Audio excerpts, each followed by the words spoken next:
comfortable with you. I feel like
I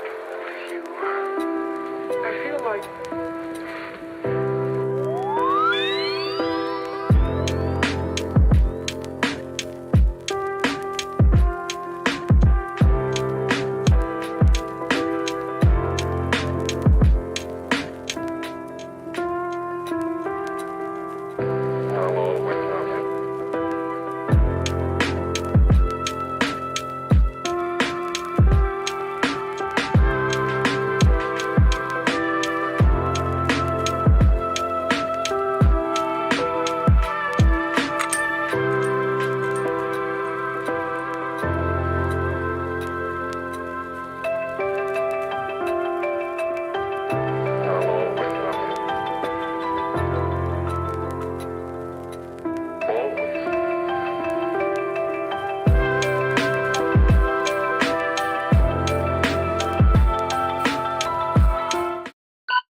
An absolute classic wraps up the week in the National Football League. The Blue Jays are into white knuckle territory, and we get ready for one of the weirdest but most intriguing fights of the year in the sport of boxing. Couch Potato Diary Live starts right now.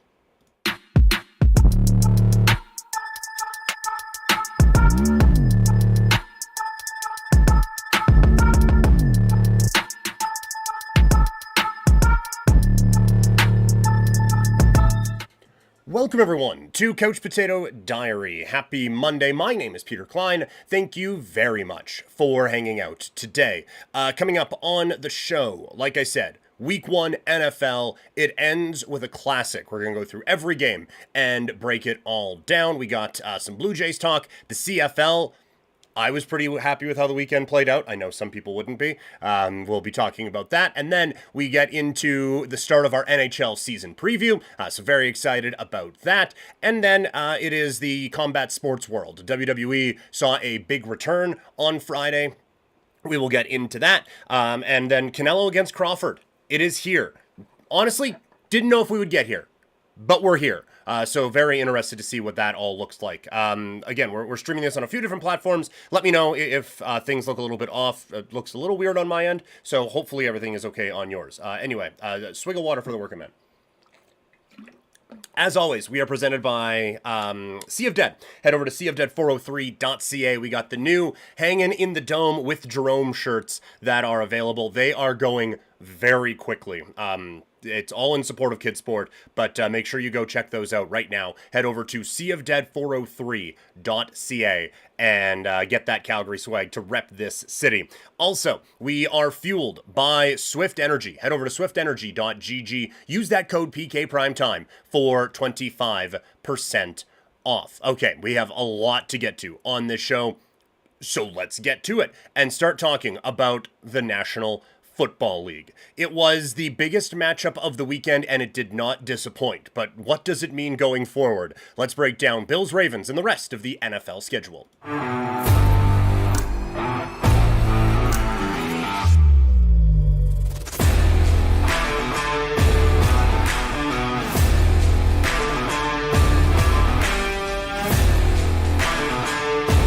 What a game, as the Sunday Nighter absolutely delivered, with the Buffalo Bills winning a classic 41-40. For those watching live right now, I put in the chat, what was your biggest surprise from the NFL this weekend? Let me know in the chat. Keep those firing away. We have Toxic on Twitch saying, Bills coming back, LOL. And yes, no, I can only imagine the Bills Mafia, even out here in Calgary, watching at Mugs and all over, they had a big pub crawl that was happening.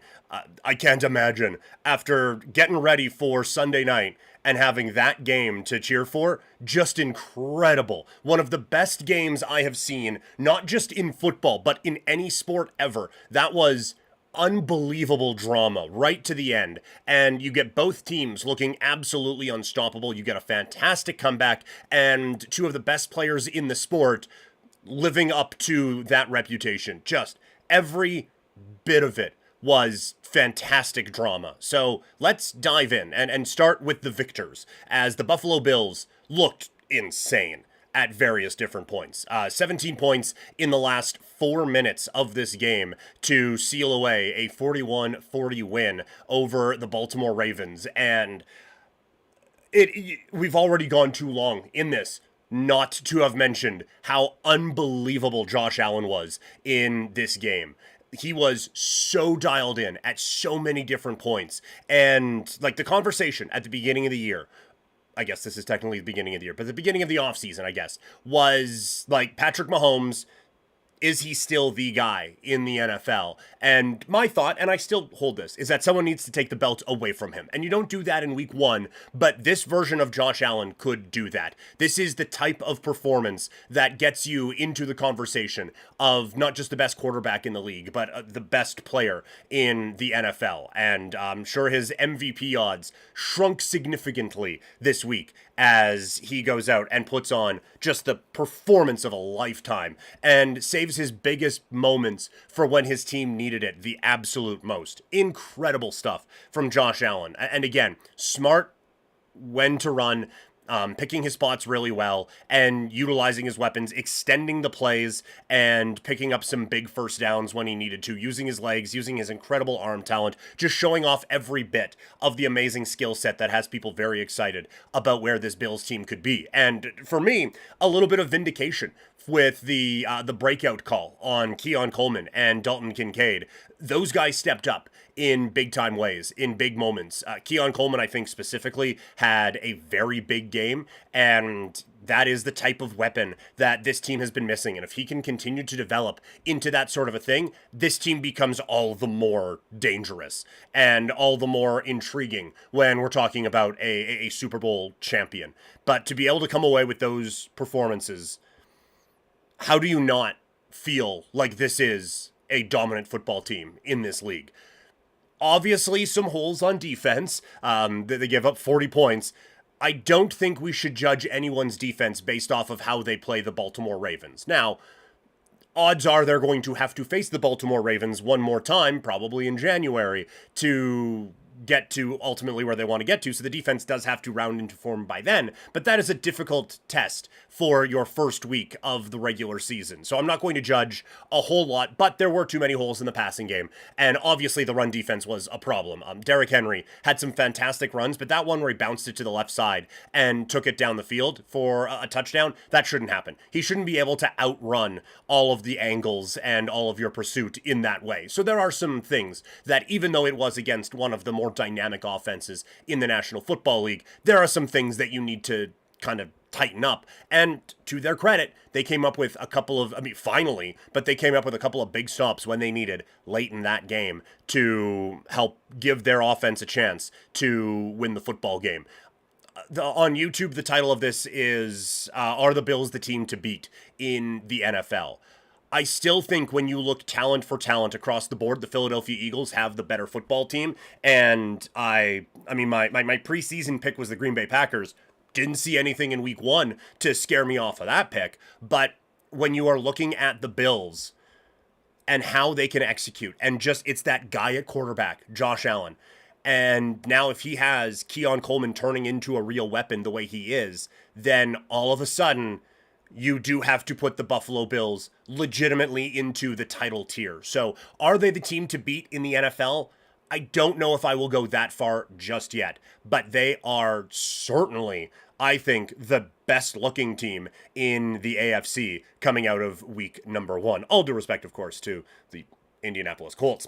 On the other end of it, heartbreak for the Baltimore Ravens. This was such a dominant offensive performance until the end part of this game.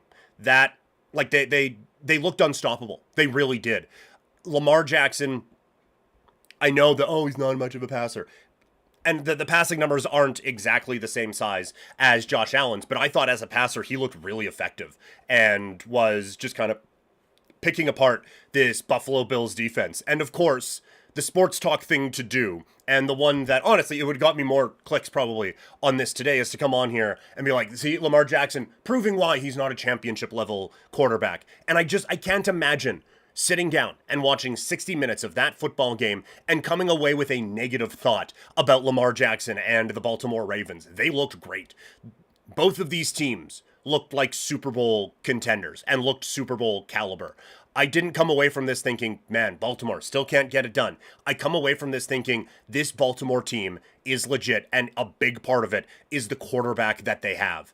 I thought he was great, and I think anyone putting an ounce of this loss on him is utterly insane when you see how dangerous he was in the run game and in the passing game and all of it. He was just so effective.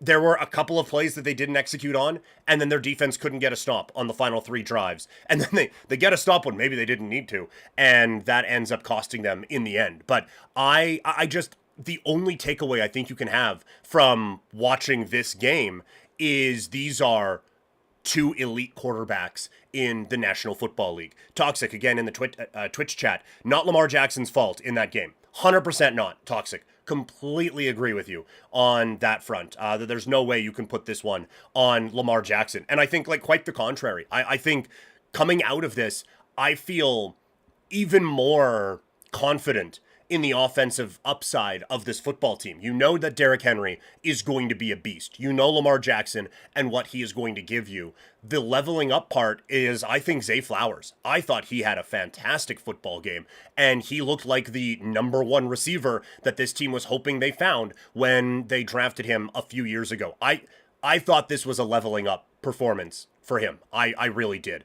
So a big time performance for this offense. And again, defensively, they gave up 41 points. But judging a defense only against Josh Allen is a bit of a fool's errand there. So, they looked better in the middle parts of the game and then just couldn't get a stop at the end. But I do think a lot of that was Josh Allen was just making some absurd throws all over the field that there's maybe 1 or 2 other guys in the league that would be able to make. So, no, I am not going to take anything away from the Baltimore Ravens in this performance. I do think the big mistake of this game, and I do want to be clear, Buffalo won this game, not Baltimore losing it. Buffalo won this football game. But I think the big mistake in this one came on that 4th and 3. There's about 2.5 minutes left, I think, around there. 4th down, 3 yards to go. You're ahead, but only by a couple of points. I don't know if I want to risk it giving Josh Allen the ball back there. I think you have to go for it in that situation. And this is, to me, this is where the choke artist thing comes in for the Baltimore Ravens. It's not, oh, Lamar can't make the whatever. That's a tired thing that should have gone away 3 years ago. But you think a couple of seasons ago, they played the Kansas City Chiefs, and Kansas City that year was set up in a way that the way to beat them was to run the football at them. Their secondary that year was fantastic. The pass rush was good. It was just they had a little bit of trouble stopping the run. Baltimore felt like they were built perfectly to beat that team, and they went away from that identity and they tried to pass it. Last year, it was a tough drop at the end that ends up costing them. And then this year, I think it was a mistake from the coaches that ends up costing them. So 2 of the 3 years, I think it was coaching decisions and game plan strategy that ended up hurting this team. They have done a good job of building this identity around their MVP quarterback in Lamar Jackson.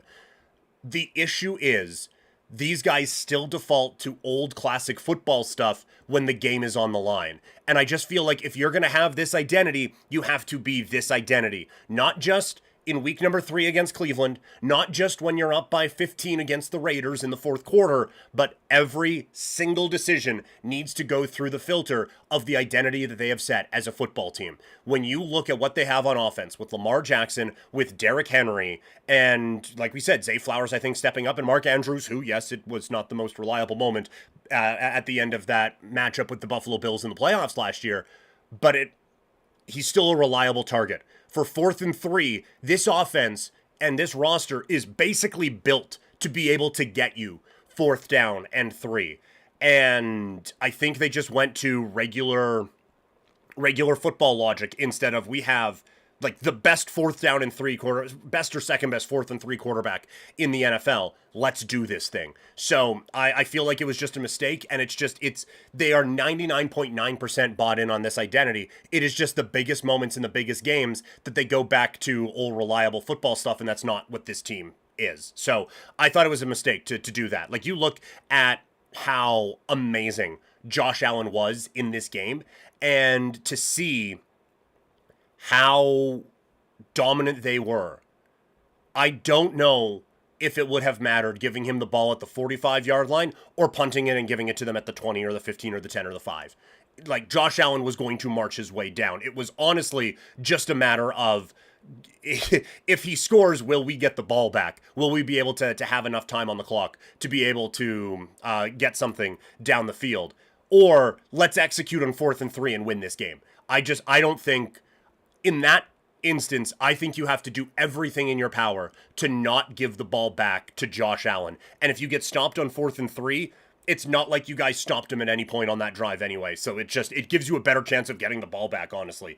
I thought it was a mistake on the Baltimore Ravens side, and a tactical error that ends up costing them what is an absolute classic. I saw someone on social media say, I would forgive the NFL if they were to rig things so that it was Buffalo against Baltimore again in the playoffs. And I agree. Like, whatever format we need to make so that these two teams play, I don't even want to see them against anyone else in the regular season. Let's just do 16, 17 games of these two teams playing each other, and then we'll get to the playoffs and figure something out. That's how good this game was. So I don't think you can go wrong with either of these teams. I think you have to feel really, really good about where both of these teams are going forward now in the AFC playoff picture. That wasn't the only game on the NFL schedule, though. It was an interesting week.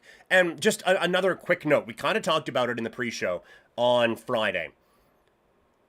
Last year it took offenses a bit of time to really get going. And so we talked about it on the pre-show on Friday, but I don't know if we really leaned into it as well as we should have.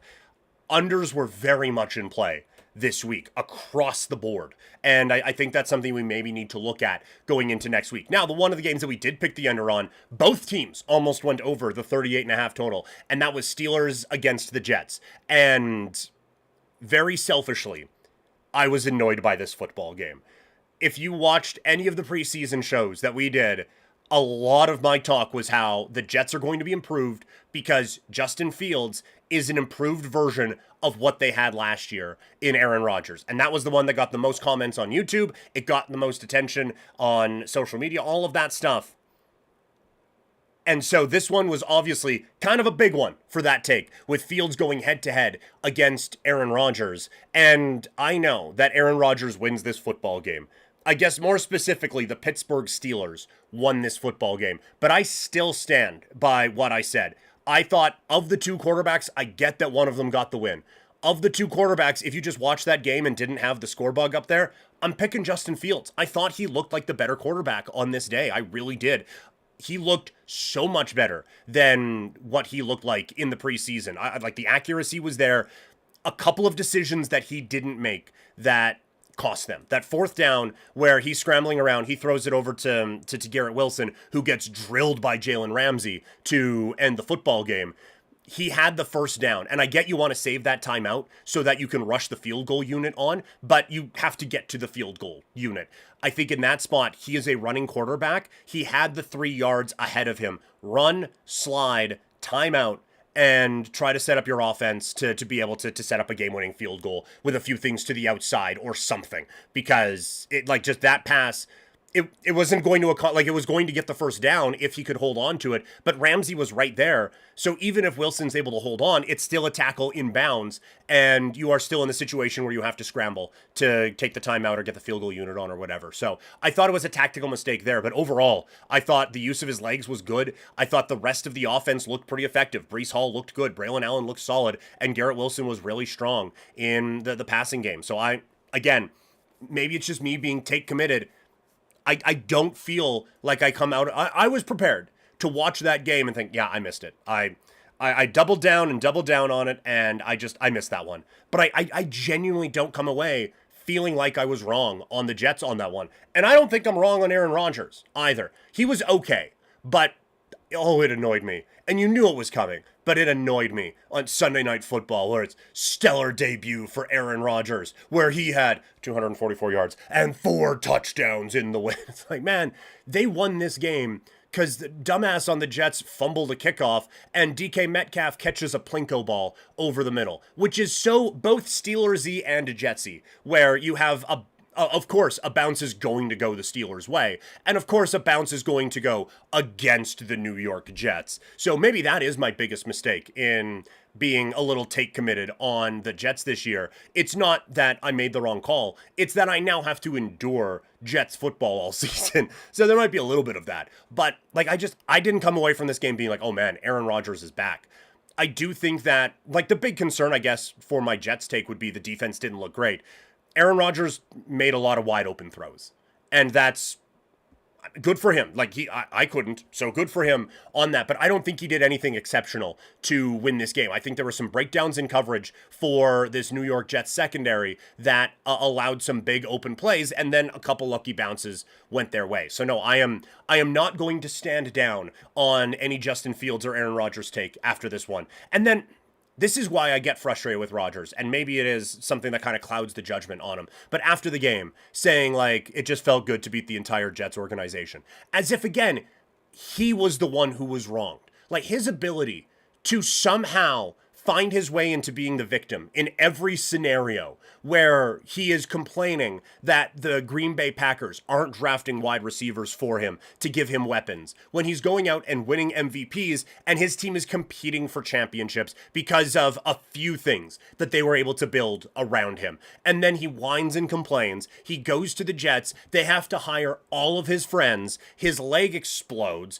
And while he is doing that, instead of just taking time away and letting them, like, figure out what they have in Zach Wilson and being a mentor for him, instead he's saying, no, I can come back, because he's trying to mock modern science, which we all conveniently forget about when talking about how, no, I could be back in 3 months. This is nothing. The doctors will tell you otherwise. But no, this Achilles, no, I can come back from this in 3 months. And then he didn't. And still, instead of being, like, again, supportive for this young quarterback, he has to be a distraction. He has to be in the spotlight. And again, into the next year, they have to hire his coaches. He is not going to take any accountability for anything, and he has still found a way to be the victim in that scenario as well. So he can just all the way beat it, and I can't stand that he is in my life in a footballing standpoint in any way, shape, or form. Let's move to a different game, shall we? The Cincinnati Bengals with a 1-point win over the Cleveland Browns. And this was another one where I was concerned about the Bengals coming into the season. They did not squash my concerns one bit. This did not look like a good football team.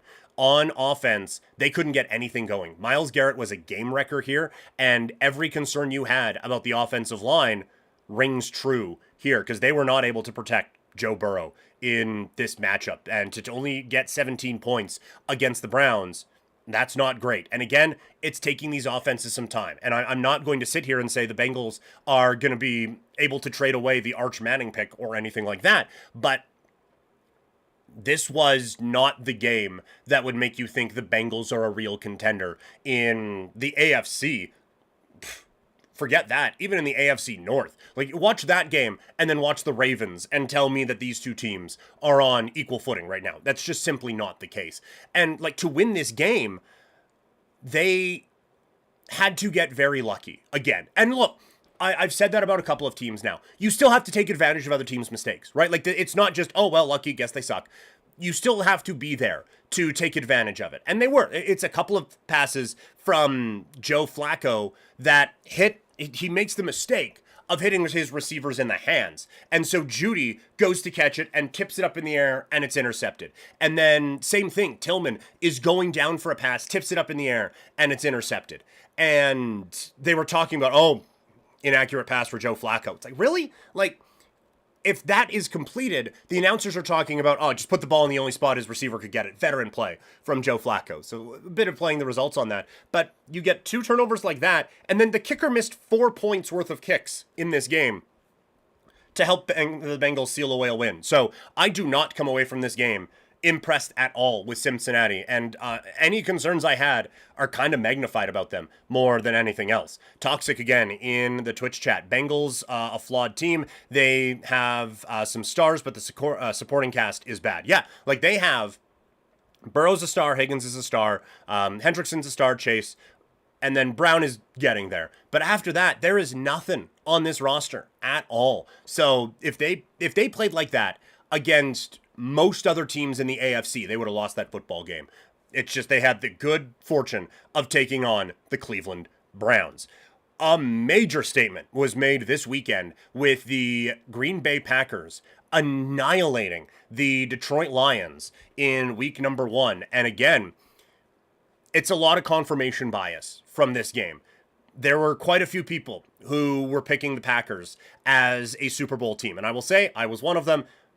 I made the pick before Micah Parsons. There's radio proof of it, although you can't find it on this site, unfortunately. There's radio proof of it anyway, that I had the Packers going to the Super Bowl. They looked like a Super Bowl team, didn't they? Like, that pass rush was a problem all game. That run defense was really, really strong. The secondary that they had a couple of times where it didn't look great, but overall, like, that defense looked great. And then the offense was getting anything they wanted. Jordan Love missed a couple of passes early, but when he got in a rhythm, it showed why everyone has such reverence for this football team. I thought they were coached very effectively. I thought they executed perfectly, and all sides of the ball looked really, really strong for Green Bay. So that this was an absolute statement, and it is not going to slow down any Super Bowl hype around this team. And that's with Micah Parsons dealing with some back problems. He's going to look better as the season goes on. That is a scary, scary thought. On the Lions side, again, they were a team that I was very concerned about coming into this season, and this one isn't slowing it down. And again, it was the problems where we talked about. Ragnow, their Pro Bowl center, retired right before training camp, so they didn't have an opportunity to go out and get much of a replacement, and they got beat a lot. The run game was not effective. Goff did not have a lot of time, and they, losing the top offensive coordinator in the sport, I think really set them back as well. And so I think the brain drain and the talent drain out of that place is going to be a problem for Detroit. Now, much like we can't really judge Buffalo and Baltimore too negatively based on who they were playing, I think the same goes for Detroit. I think this was a really tough draw to start the season, but they're going to need to show something real quick, or there's going to be a lot of questions being asked about what was really the main source of the success that the Detroit Lions were having the last couple of seasons. Another all-division matchup in the NFC, the 49ers taking on the Seattle Seahawks. A close football game, not an overly effective football game until the end, and it's San Francisco coming out on top in this one. This was not the masterpiece that I think Brock Purdy would have hoped for, coming off of the big contract, losing a few weapons, and okay, this is your team now. Let's go. There were a few throws that didn't look great, and even the one that wins it to the big tight end who had never caught a pass going into today, that looked like it was going to be a pick until the last 4 seconds, and then the dude just is able to get a paw in there, steal away an interception, get a touchdown, and help them win that game. So Purdy wasn't as dynamic as you would like, but the big story here for San Francisco is Christian McCaffrey looked good and looked very effective and comes out healthy. Didn't look like there were any problems with him. He looked like CMC once again. And if they can get that for 17 games, this team is going to hang around in the NFC picture. There's no question about it. Concern about Kittle. We'll see what the injury is going forward. Ricky Pearsall has a couple of his big moments. You could see that this team was missing something, and Debo gets a touchdown for the Commanders. We'll talk about them in a little bit. Ayuk is out with an injury right now. It was noticeable.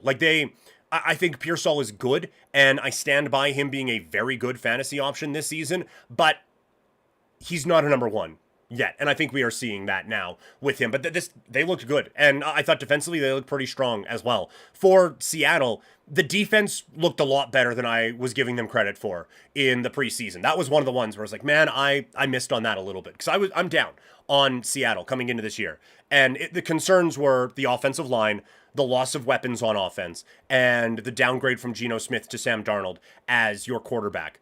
I did not factor in that this defense is going to take a step forward because it is very young and very well coached. And that was obvious in this game. They were great. A couple of misses at the end. I think it was Wooten on both, who missed times a jump on a pass to Pearsall. He had that picked. Like, he had read it, he broke on it, he was there, and then he just, like, the controller glitched on him for a second, and the ball sails over his head, and Pearsall has a big play down the sideline. He was in perfect position right up until the moment he wasn't, and he just lost it. And then at the end, he is wrapping up an interception, and the tight end cuts in front of him and gets the play and ends up winning the game. So they made very big plays throughout this game. They just couldn't get that one more at the end to put this one away. But that defense is going to be a problem for teams all season. There's no questioning that in my mind. Up next, you get the Tampa Bay Buccaneers taking on the Atlanta Falcons. And Baker Mayfield, this was one where it was close all the way through, and you kind of knew it was going to come down to the end. And then Mayfield leads a fantastic drive to wrap up the day, hitting a perfect pass to Ibuka for the game-winning touchdown. And like that kid looks legit. That kid looks like every bit of hype people were throwing at him in the preseason is deserved. He looked really, really strong as the number 2 pass-catching option for the Bucs. I don't want to get too hyped on it, but there is a legitimate chance this kid is a number 1 wide receiver at the end of the year. He looked so good. And the offense looked good as well. The running game, it took a little bit to get going, but I thought they were great. And then defensively, they made their stops. I mean, they hold Atlanta to 20. On the Atlanta side, this was a problem last year where they were able to get a few things going, and just that last stop that they needed, they couldn't get it. I don't know how in that situation you're burned deep. When Tampa Bay is going for the win and you have nothing back there, it's one-on-one coverage. I get he's the rookie, but still, like, that is the one area you can't get beat, and Atlanta got beat there. So that's a bit of a schematic issue for Atlanta, again, not being able to get the big play there. I come away from this game also quite impressed with Michael Penix. He looked good. He picks up where he left off last year. They couldn't get the one stop at the end. Mobility was great, a great diving play to get to the end zone. To get to a first down, to set up a touchdown at the end to give them the lead. Just some very big moments for this quarterback. One thing I did notice, and it's just one game, but it's kind of a continuation. When they were going for the win, when they had like 7 opportunities down at the goal line, it was Bijan, obviously. Algier gets a look. Drake London gets a few opportunities. Kyle Pitts didn't get a sniff when they were looking at trying to go ahead in that football game. And that's noteworthy because that's where the tight end is kind of supposed to thrive, right? Because he's supposed to get a mismatch and be able to win a catch and win a football game for you. And they didn't, it wasn't even a consideration looking toward him in those spots. So as someone who I think kind of fell too far in drafts, I ended up with him on a couple of teams, and that was a, shit moment where it's like, oh, this isn't going to work. So a bit concerned about his fantasy value. We'll have a lot more fantasy football talk as the week goes on. Today was just about recapping everything that happened on a busy Sunday in the NFL. We will get to more big games in just a second, but if you could share this video and help spread the word of Couch Potato Diary, that would be fantastic. Send it to your friends and a couple people you don't like just to throw them off. That would help us out greatly. Up next, Texans against the Rams. This was a big game again for confirmation bias because the Texans defense was fantastic. Will Anderson was a beast. Stingley goes down early in the game, and that defense and the pass rush and everything, they just looked so good throughout the entirety of this matchup. And like that is a championship level defense. I will say that. And I don't think they get enough credit because last year was so disappointing there. And CJ Stroud, like, I thought he looked fine. They get a couple of big plays in the run game from Nick Chubb at different times. But it was the problem we all thought coming in. And it was a problem in this week. Now it's against a good Rams pass rush, but that offensive line was a problem. The Swiss cheese gets referenced a lot. If I got a slice of Swiss cheese with that much holes in it, I would send that one back. Like, there were so many issues with that team blocking up front, and CJ Stroud, he just had no time to push the ball down the field, to get anything going with any kind of momentum for them on offense. And so again, credit the Rams defense. They have a very good one with a lot of good young pieces, but this offensive line is a problem. And when you look at how the rest of the division performed for the AFC South, I still think the Texans are the best team in this division, but it is maybe not just going to be well, who else is there? I still think they win the division. That's not going away. But I do have some concerns that maybe just, if they go 8-9, they can still win the division. I don't know. We'll see on the Colts. We'll see on the Jags. We'll talk about them in a second. But I don't think it's just going to be, there's no one else, so they're going to win it by default. I think they're going to have to work for it, and that work has to include improving that offensive line. One of the more intriguing games of the week was obviously one that I was paying quite a bit of attention to, as my Raiders come away with a win over the New England Patriots. Vegas gets a bit of a scare with Bowers going down with a knee injury. Apparently he could have gone back in there if this were the Super Bowl or something like that, but so I think he is going to be fine, but he looked legit. Like, any concern of a sophomore slump or anything like that, and that's out the window. He's so good. He is he's always in the right spot. And now with Geno Smith being able to hit him, you could see that there could be another level that this guy could get to now that he has an actual NFL quarterback. Ashton Genty gets the touchdown. This offensive line still has some problems, for sure. But Genty keeping his legs moving on that touchdown, finding the hole after kind of running into the line and getting the score, the kid's going to be good. It's an effective fantasy football day. It wasn't a dominant run game or anything like that for Vegas, but it was good enough to, again, make him effective in fantasy football and make him effective in real football as well. And then Geno Smith looked good. I think from a Raiders standpoint, this checks a lot of the boxes that people had for them when they kind of got that late push as a sneaky playoff team this year. It's the improvements made on offense. Geno Smith, this isn't a good offensive line, but it's a better offensive line than the one he played behind a year ago in Seattle. And he made some strong throws and looked really, really effective out there. So a good win for the Raiders. And I know, Patriots fans will be saying the team was beat up. They had a couple of injuries on defense, and that is why the Raiders were able to go out and do this to them. And that is fair. This was a game, kind of watching it with a few friends. We were all saying, I don't think you can take anything away from this game for either of these sides, because these are two teams that we really don't know what they are. It's going to be a really interesting test for the Raiders coming up on Monday now against the Los Angeles Chargers to see what they are able to do, and against a team that feels like they are a tier above at this particular moment. On the Patriots side, it is kind of what we talked about in the preseason previews. They look improved. There's no question. This is a better football team than last year. They're not world beaters. They're not championship contenders. They're not division title contenders or anything.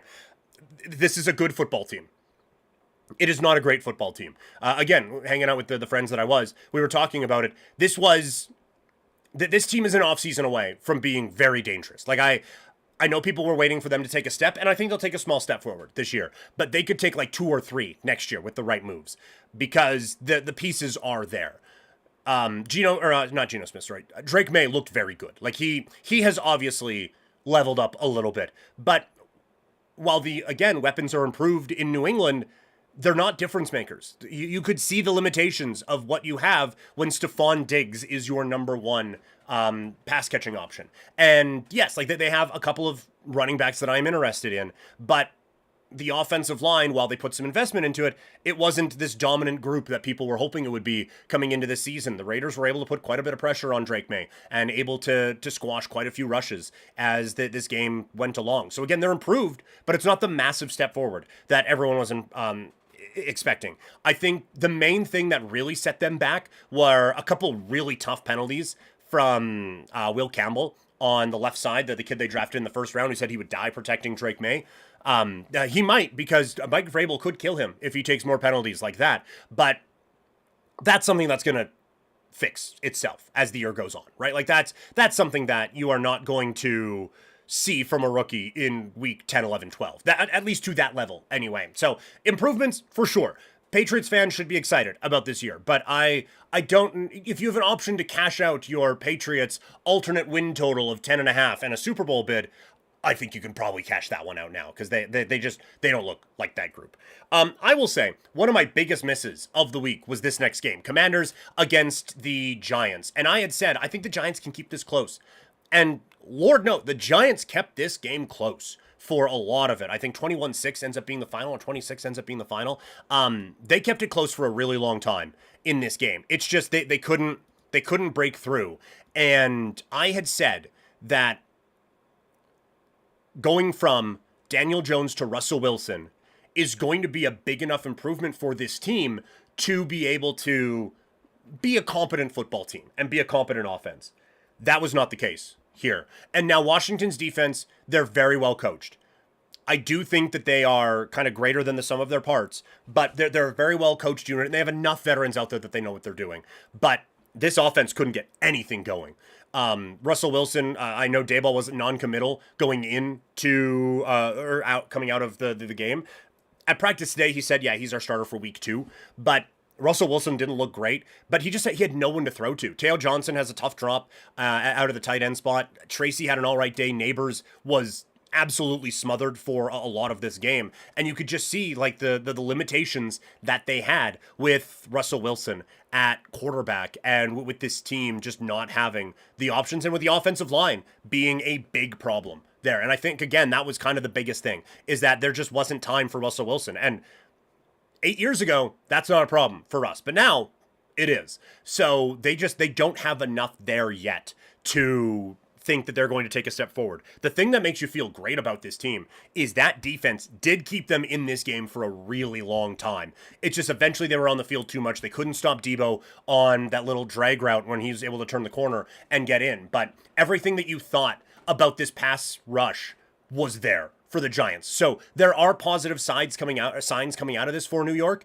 It's just none of them were on the offensive side, and that's going to be a problem for them going forward. For the Commanders, I don't know how much you can take away from this because of the opposition.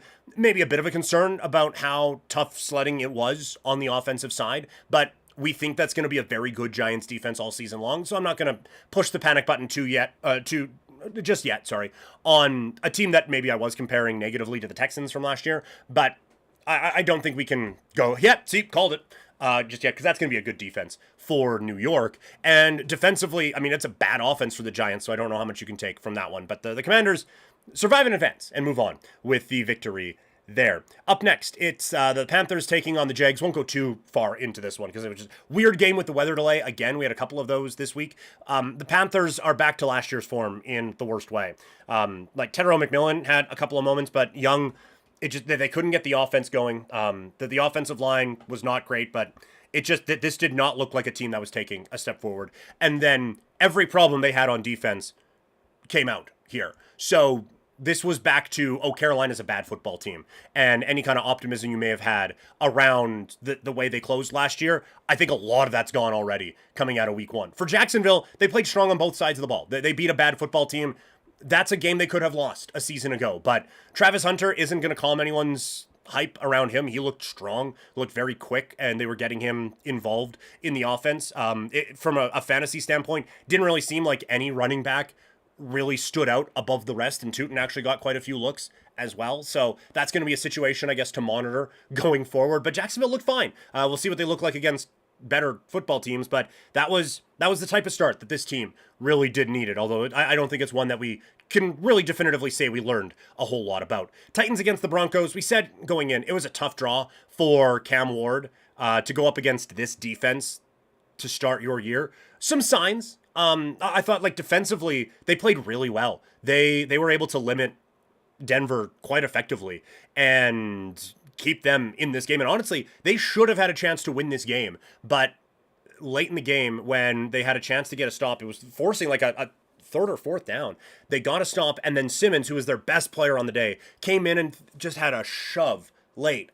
And it's a misconduct, 15 yards, first down, and that was the ball game. They couldn't get the stop after that, and Denver was able to come away with the win. But for Cam Ward, a couple plays where you could see like, I could get away with that against Virginia. I can't get away with that against the Denver Broncos. A couple of ones where he would scramble. He took them out of field goal range on back-to-back plays at one point, third or fourth quarter. It's mistakes you can't make. Now, it's good that he didn't throw the interception, but it's bad that he turned a 5-yard sack into a 15-yard sack and then got sacked again on the next one. So some growing pains for sure, but it was not Will Levis levels of costing them the game. I thought Pollard looked solid. Ridley looked pretty good. It did feel like they were one pass catcher short, but that offense is going to come around. So, like, I don't think the Titans are going to be picking first overall again this year. I think there are enough improvements. That was a really good defense they faced. They're going to have to win a lot of games 18-17 this year. But I think they do have a defense that can do that. On the Broncos side, I do think you have to throw up a little bit of caution with them. They were everyone's fancy pick to win the AFC West, and it didn't look great on offense. Like going in, it was, well, they got Mims, and you pair Mims, and like Sutton can be a number one, it's fine. And then you watch it out there, and like Sutton was okay, but again, they felt a playmaker short, and no one in the run game really stepped up. And Bo Nix, I don't think leveled up or anything like that. He's fine. He's solid. They come out of there with a win. I think the Titans defense is going to cause some problems for teams this year. So I'm not going to write off the Broncos or anything like that. But this was a game where they had too much trouble with an opponent that picked first overall a season ago. So they are in kind of a wait and see mode on that one. Now, Dolphins, not wait and see on this. We had said coming into the year that this looked like a team that could be really bad. And that checks. Now, that was the worst performance of any team this weekend. They play like that, they are not beating any other football team in the NFL.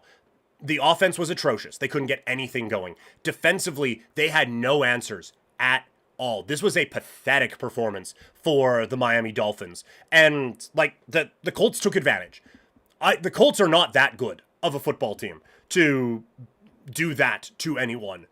It's going to be tough to get a read on them, but like the defense looked more aggressive and came up with a couple of big plays. Loved that our boy Latu, we said was going to be a breakout player. It wasn't necessarily in the interception game that I thought he was going to do that in, but I mean, when you can get to the quarterback with one, then okay, we'll put the guy back and hey, look at that interception. Why not? Like they were just toying with him. They absolutely dominated every inch of this football game. I do think more of that is how bad the Dolphins were compared to how good the Colts are going to be, but yeah, it was a really bad game, and a good step, I guess, for the Colts to be able to do that to anybody. Last one we want to talk about from Sunday was Cardinals against the Saints. Again, the Saints are a bad team. Also, never wear those jerseys again. Just don't. Those were horrendous. I don't know how you can screw up black and gold as a team in New Orleans, but they found a way. That was like, I get there, sit down, red zone flips for the first time, and an audible ugh comes out of my head watching that on the screen. And then they had the football team to match. Like it's so clear they just don't have a lot of good players. Like the offense is so bad and so stuck in the mud. Defensively, there wasn't a whole lot there either. It's not a good football team. We knew it wasn't a good football team. It's not a good football team. Now, another one of the ones that it's like, I overshot. I had Cardinals to win the NFC West. I do not feel good about that pick one game into the season. They looked bad. That is not a Saints team they should have had that much trouble with. Now, there are some positive signs. The defense looked very strong, but you should against Spencer Rattler. But Marvin Harrison Jr. looked like a dog in this one. Like he obviously spent a lot of time in the offseason lifting things up and putting them down. But he looks like he has taken a step. And Benson was just as involved in the run game as James Conner is, and that like they have dynamic weapons on offense. It was a slog to get anything going there. So they are one of the teams that I kind of raised the flag on a little bit. Cards concerned me a touch. Sorry, from the chat, Toxic. Tyreek Hill's still going to be a Dolphin by the end of the season? No, I don't think so. No, I don't think Tyreek Hill is going to be a Dolphin at the end of the season. I don't know if Michael McDaniel is going to make it to November as the coach of this football team, but I would get, when you see the amount of wide receiver needy teams that are out there, I think Tyreek Hill is going to be moved here at some point. I don't think it's going to be a lot. Like, I could see...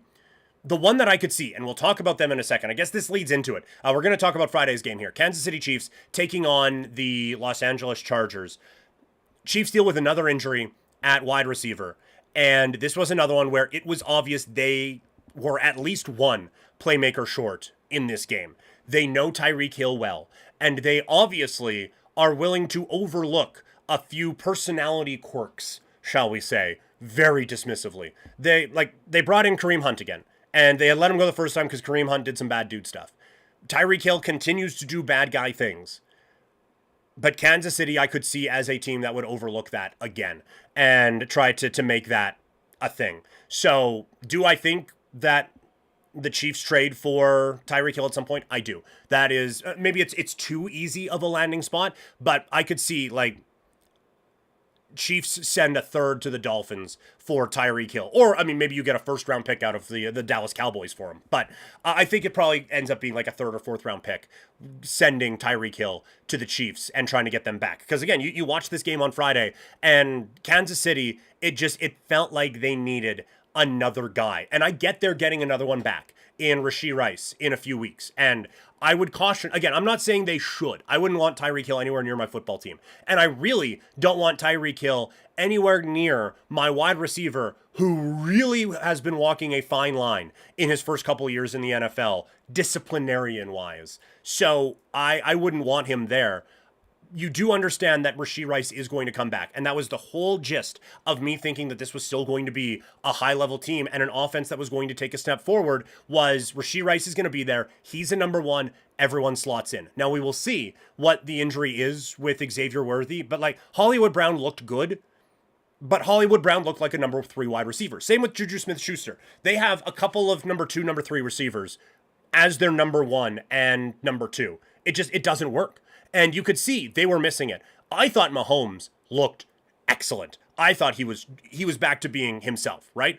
There was nothing there that was limiting him at all, except for the guys he was throwing the footballs to. I thought the offensive line had a bit of an issue. That's something I'm going to keep an eye on now, is that offensive line. We thought the draft picks that they made improved it.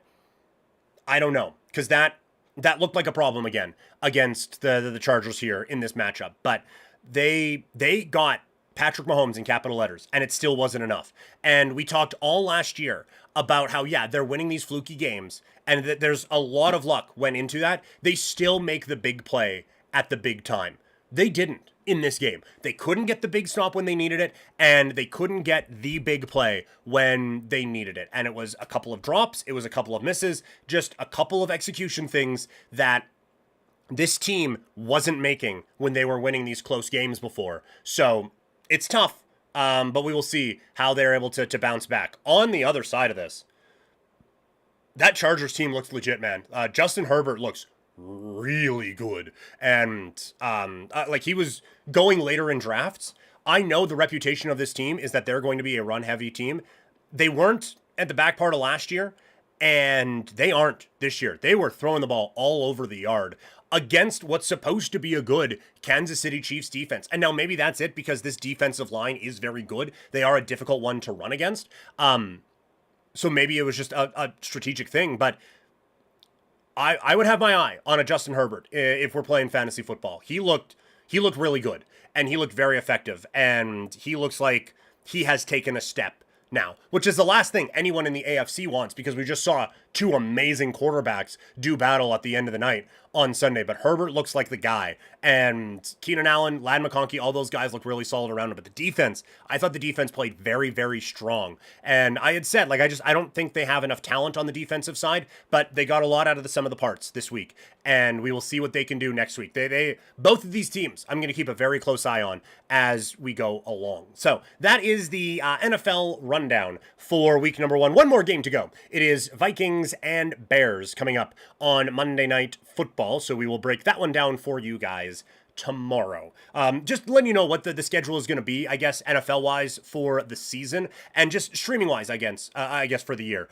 So obviously, cards subject to change because availabilities and whatnot get altered, but the plan right now is to do live streams here on Monday, Tuesday, and Thursday. That's going to kind of be the flow this year. And for Tuesday and Thursday, we're going to be taping 2 podcasts that day, and they'll go out on the Wednesday and the Friday. So if you're listening in podcast form, you want to catch them early, best place to do that is live. It literally can't get more early than that. So that's what we're going to do there. We're always going to do the recaps here on Monday.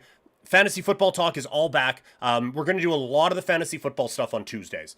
Waiver wire, and then just some big notes, I guess, from the week, some key takeaways fantasy football-wise. And then, of course, the dumpster darlings are back for another season. So we'll go into that, talk about the Vampire League, where I suffered heartbreak this week in a 1-point loss to Gino. So really need a stat correction at some point here this week to get me across the finish line there. But we'll talk about all that Wednesday, for podcasts, so Tuesday, is going to be Power Rankings Day.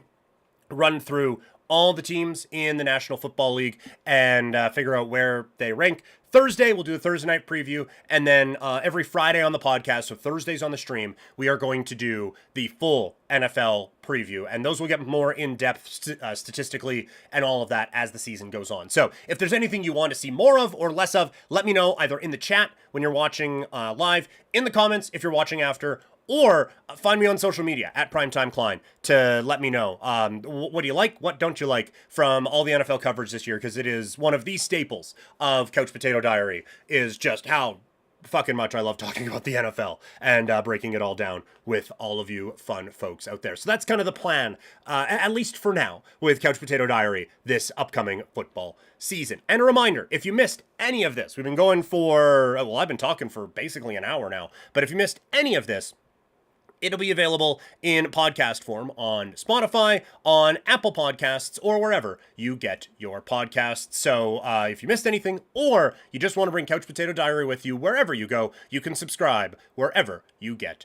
your pods. So, like I said, we have gone an hour already, and we just covered one thing. So, this podcast is going to be probably broken up into two parts. I was thinking of going with what I usually do with the stick and ball and the face punching, but let's just go NFL and the rest. So that is going to do it for part one of the podcast today. As always, presented by Sea of Dead. Check out seaofdead403.ca for the great Calgary swag, and make sure you head over to swiftenergy.gg and use that code PKPrimetime. Some awesome flavors to fuel your next gaming session or epic sports watching, because we got a lot of sports to watch coming up this weekend in the combat sports realm. So that is going to do it for part one of today's podcast. Part two for podcast listeners, be out in a sec. For those watching on the live stream, it is coming up here momentarily.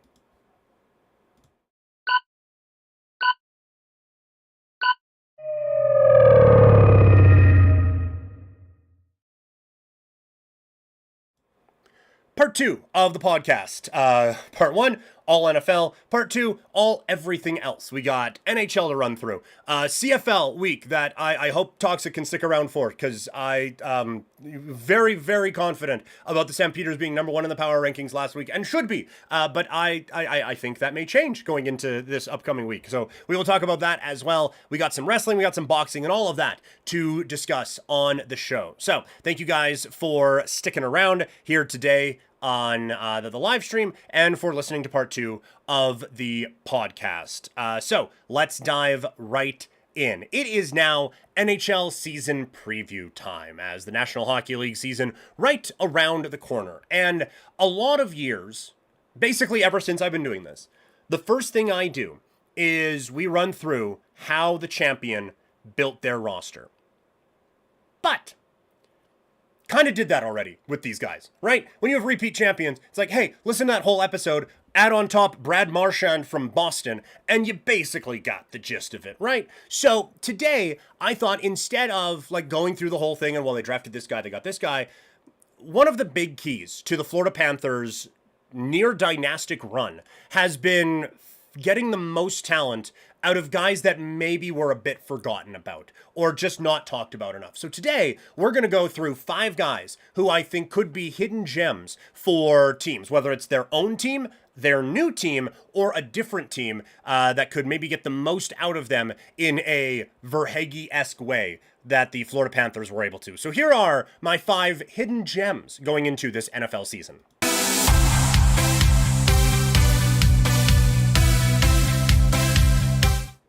Always nice to say the wrong sport when you're doing the old hook thing. NHL hidden gems for you guys right now. You can see here, I got the C on my hat. I know that Suterin from Russia, so you can understand, thought that this was a Cleveland hat, but it is a Calgary Cannons hat, seaofdead403.ca for great Calgary swag. So, gotta rep Calgary with the first hidden gem here.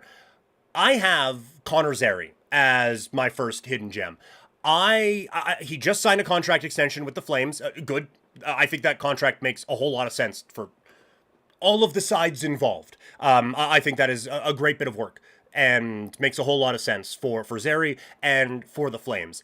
I cannot express how much better the eye test of this kid looked compared to what the numbers were a season ago. He has taken substantial steps forward, I think 2 years in a row for the Flames. Injuries got in the way last year, but the way he was confidently creating, he was kind of the guy in control out on the ice. And I will be honest, I didn't know if he would ever get to that level. I thought he'd be a good offensive player for the Flames, but I think there is a really, really, really dynamic hockey player in there. It's going to be a question in Calgary about whether he works down the middle or if you move him to the wing.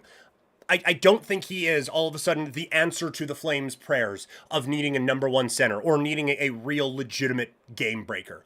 But I think he is going to be one heck of a Robin to the Batman of whoever, if it's Gavin McKenna or one of the 85 number one centers that are apparently in this year's hockey draft. I think this guy could legitimately be a pretty consistent number one as the years go on. Top line player, anyway. I think there is legitimately that there. And I think, honestly, if the Panthers or Stars or whoever were to trade for this kid tomorrow, I think he becomes, like, superstar level. Maybe not necessarily in, like, 100 points every season and all of that, but comes up with big plays in big games. I think the only thing that is keeping people from talking about him are absurd stats, and he just wasn't able to execute that while staying healthy a season ago.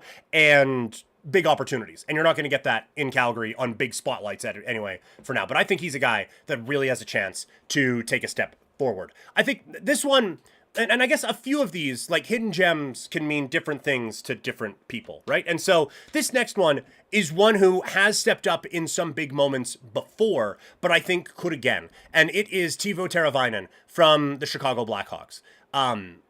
It's a bad situation in Chicago, and we'll get to that here in a little bit. It's a rough go with the Chicago team at this particular moment.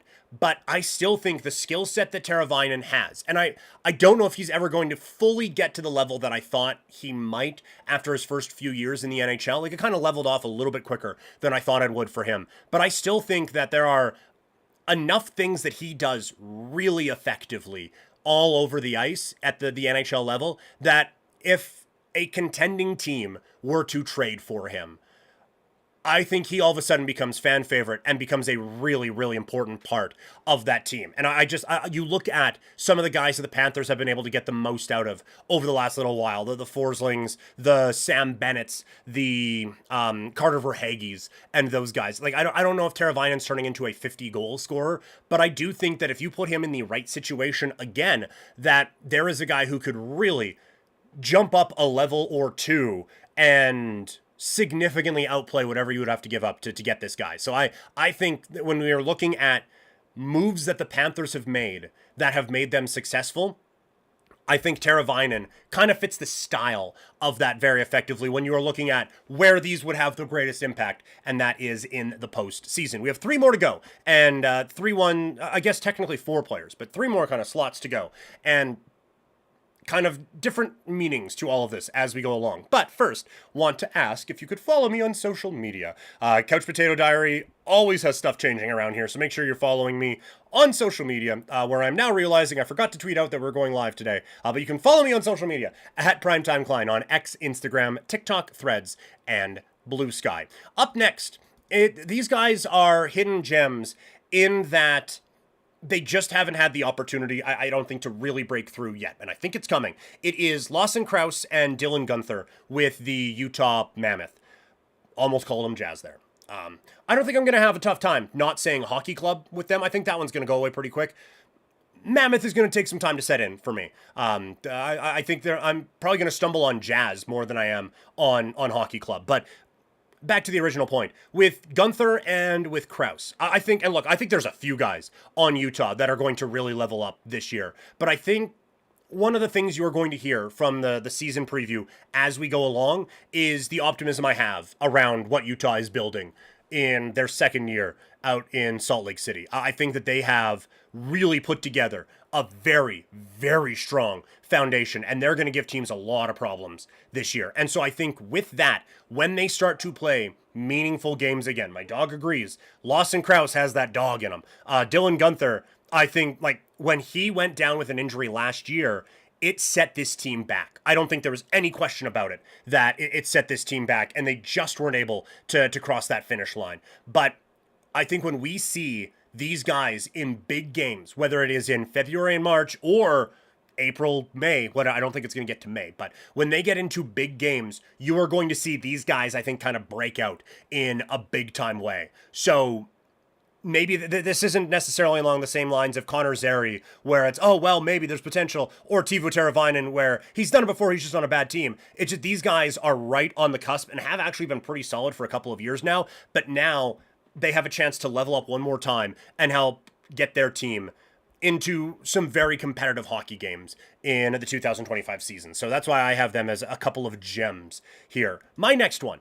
This one, I fully understand. I am stretching the hidden aspect of it. But follow me on the journey in discussing my next hidden gem, Nikolai Ehlers. Now, I know it is tough to have a hidden gem be the guy who was the number one free agent available for like 3 weeks in the NHL offseason. That's tough to hide in that way. It's like me trying to hide in Japan. I'm a foot taller than a lot of the people there, and this whole thing, it stands out. Nikolai Ehlers was standing out, and a lot of people were kind of singing his praises as a player in the NHL. The reason I think he still qualifies as a hidden gem is, while he had some big moments with the Winnipeg Jets, no doubt, I feel like because of the presence of Connor and Scheifele and trying to give opportunities to a few other young players like a Perfetti and all of that, I don't think we got to see the most that Nikolai Ehlers has to offer.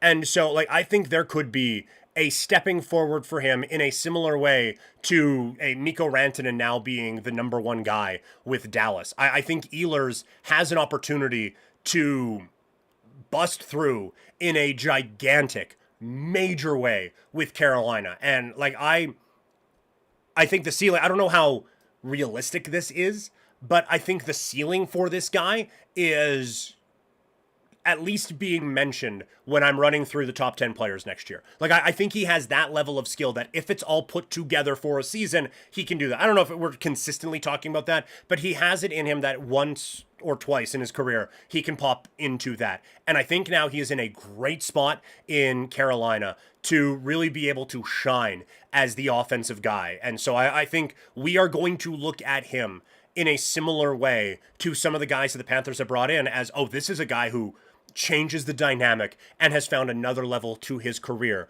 now with the Carolina Hurricanes. So I look at him in a big way. The last one is Kirill Marchenko with the Columbus Blue Jackets. It feels weird to talk about a hidden gem who scored 31 goals a season ago, but when you talk about Columbus, he doesn't come up a whole lot. And like, Werenski takes up a lot of the ink about Columbus, and rightfully so. That is one of the best players in the National Hockey League right now. I don't think there's a question. So there's a lot of that. Obviously, there were some heartbreaking headlines in Columbus a season ago, and then a lot of like development from a lot of kind of more heralded talent. Marchenko is someone who I don't think enough people are talking about. Like, 31 goals and still found a way to kind of fly under the radar a little bit. If the Blue Jackets are able to have another kind of surprise season and push toward contention, I think you will see more people realizing that there is a dude in there with Kirill Marchenko. And a lot to get excited about with his talents. And kind of similarly, if it starts to go sideways the way I think people expect it to at some point in Columbus, and maybe he doesn't fit in plans or whatever, I would be surprised by this one. But if he gets moved to a legitimate contender, then I think he gets a lot of buzz as like apologies, sir, I did not recognize your game. Because I think he could have that level of an impact on some high caliber hockey teams going forward. So those are my 5 hidden gems from the NHL that could make an impact in the same way the Florida Panthers have been able to get guys who have made impacts at winning times the last couple of years. Again, my 5, Connor Zary from the Flames, Teuvo Teravainen of the Blackhawks, a tie with Lawson Krause and Dylan Gunther with Utah, Nikolai Ehlers now with Carolina, and Kirill Marchenko with Columbus. So those are the 5 guys who I think could be hidden gems in the National Hockey League this upcoming season. So those are guys, like I said, who could help teams when they make a move. Now we're going to talk about some teams that need to make moves. I thought this offseason was going to be crazy, cuckoo, insano. Instead, this offseason was boring, snooze, oh, it's over. This was a bad offseason. And it's surprising because a lot of teams feel pretty desperate going into this season and feel like some extra moves need to be made. So here are my list of 5 teams that still need to make at least one move before the upcoming season.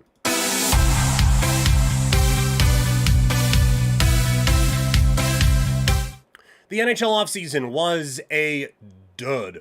Now, training camp's here.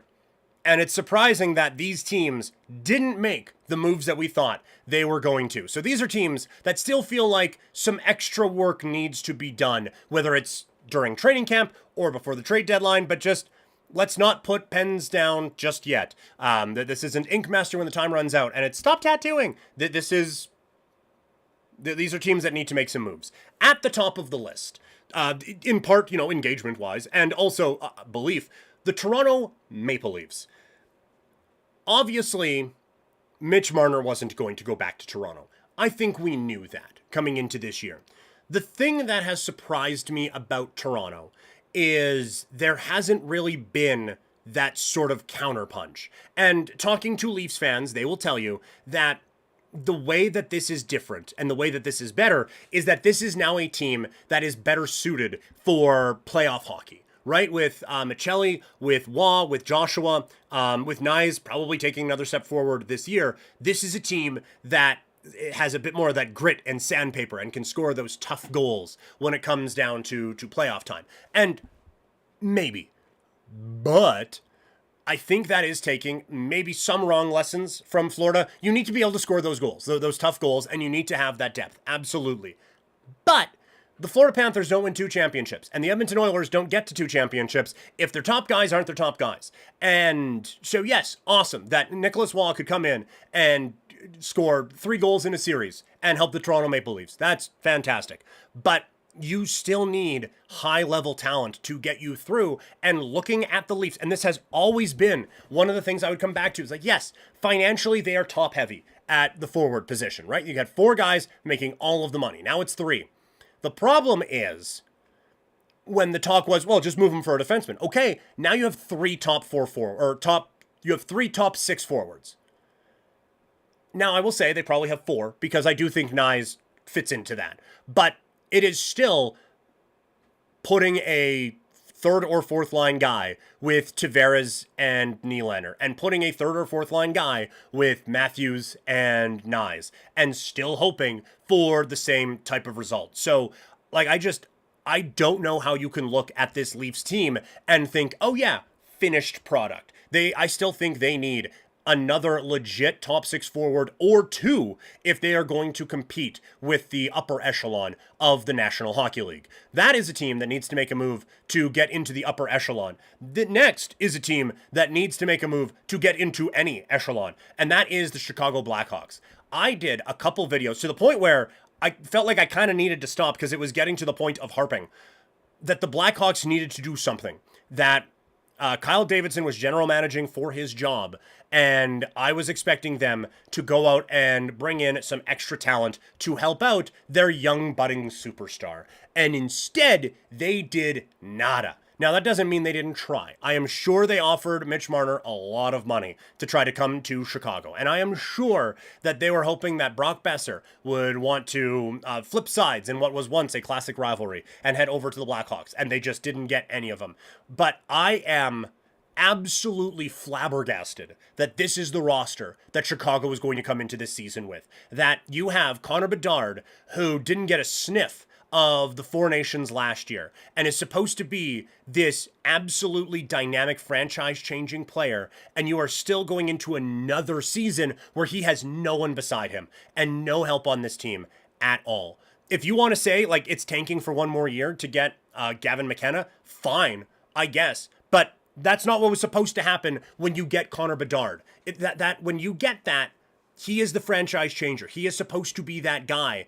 And to give him no support and no help on this roster at all, I feel like they are doing a gigantic disservice to the kid and doing a disservice to their organization as well. They have not built this roster up well at all. They have not built this team up effectively in the slightest. And I would not be surprised if it is a new person who is in charge of the roster decisions by this time next season. 3 more teams to go in the who needs to make a move in the NHL. But first, if you want to support Couch Potato Diary, you can do so by way of tip. It would certainly help out my cat's insatiable treat habit. There is a link in the description on YouTube or in podcast form, Daily Motion as well. There is also a panel on Twitch and Kick. Any tip would be absolutely appreciated. Just watching, just lending your eye or ear to this means the world to me. But if you do have an extra couple of bucks and want to support the show, that would really help out with a lot of things around these parts. All right, our last few teams that need to make moves. Up first, it is the Edmonton Oilers. This is the second offseason in a row that I feel like the Oilers have taken a step back. Now, that step back last year was from Game 7 to Game 6 of the Stanley Cup Final, but I still think that this is not the team that gets you over the hump. And now with even more importance being placed on Connor McDavid's contract situation and all of that, the fact that they were able to get out of the Kane contract and the Arvidsson contract without having to give anything up and actually getting in return is staggering to me. So kudos to them for doing that. But you look at this roster, and I get they had to sign Bouchard, but you look at this roster, it is not good enough, I don't think, to go out and win a championship this year. The thing you're banking on is Florida finally takes a step back and the cumulative hangover literally just takes the team out of championship contention. And Vegas isn't as awesome as we think they're going to be. Like you're not relying on, our best case scenario wins a championship. I don't think that's the case for this team. I think that combined with worst case scenario for a couple of other teams gets them there. But when you look at, again, the importance of depth scoring and losing a piece like Corey Perry, and Evander Kane, have my issues, he at least was productive at times. And I don't think you replace that with Andrew Mangiapane. Loved him in Calgary until I didn't. Speaking of harping on guys, don't need to legislate that, but he is not the guy who scored 35 goals a couple of seasons ago. He's just not. For a multitude of reasons, he is not. And so again, I don't know where any of the help is coming from for McDavid and for Draisaitl. And not that we're thinking, injury, of course, but these guys have played a lot of hockey. And if you're banking on that being a thing that Florida falls off on, you guys have played just as much. You've been there both times. At some point, it has to wear on some guys, right? So to not improve your depth scoring, to improve nothing on the blue line, and to not touch your goaltending, and just think you're going to get back there and everything's going to be fine, is just whistling by the graveyard for me, for Edmonton. So I think another move at least needs to be made. This next one, again, maybe a hometown bias thing here, but I have the Calgary Flames on this. They were in the murky middle a season ago, and we don't have to re-legislate all of that. This was not a well-built hockey team. They just happened to have a rookie of the year level goaltending performance from Dustin Wolf to help carry them. But now that you are going into this season where Zane Parekh should play at the NHL this year, there's no other level that he needs to play at than the National Hockey League. And Hunter Brzustevich might be there also. For this team that should be rebuilding and has young pieces coming up, I don't see how Rasmus Andersson needs to be here anymore. And I get, you can't just trade him just to trade him. This is the last real big piece that I think you could move that could get a few pieces in to kind of help the rebuild. I think if you're looking for a Noah Dobson-esque return, that ain't happening. But I do think that this is a move that needs to be made from the Flames standpoint. I know a lot of people in Calgary and a lot of people out of Calgary are just assuming that Kadri and Coleman should follow him out the door. A reminder, those guys both have no move clauses, and so if they do not want to, they don't get to be traded. So you can try to make up all the Kadri to Toronto rumors that you want. If he doesn't want to waive his no move, that ain't happening. But the Rasmus Andersson one needs to happen, and I think there are going to be some other kind of moves around the fringes for Calgary that they could make as some more young pieces push up on this roster. But they have this piece that anyone would want. The contract negotiation part of it does, I think, limit things a bit, but it's a fantastic contract he's on now. The Flames can absolutely eat some of it and make it the best contract in the league and try to go out and make a big game-changing move for their... Game-changing would be a bit of a stretch, but make a big move for them. So I think Calgary, still, given the situation they are in, has a couple of moves that they need to make. And my last one on this list, the Seattle Kraken. They made a couple of big splashes in free agency last year with Chandler Stevenson and Brandon Montour.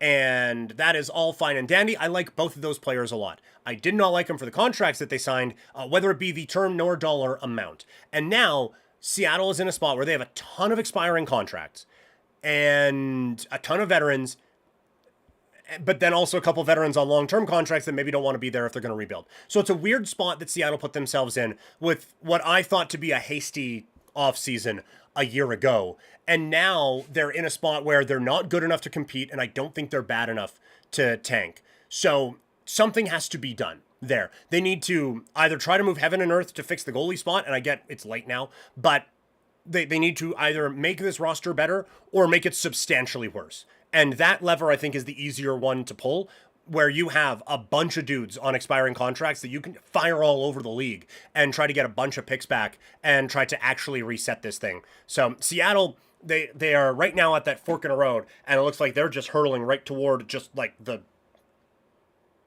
barricade, that would be blocking either way. So it's a team that just needs to pick a lane and make a couple moves. So kind of fitting on both sides of it, Calgary and Seattle. The final teams on ones that still have work to do, even though the NHL offseason is officially behind us. So still plenty more hockey coverage to come throughout the week and throughout the month as we get ready for the start of the NHL season. But now let's move to baseball. It was the biggest series of the year, Blue Jays against the Yankees, and it did not go Toronto's way. It looked like it was going to at the start, but now it is a dogfight for first place in the AL East the rest of the way. Let's recap Blue Jays, Yankees.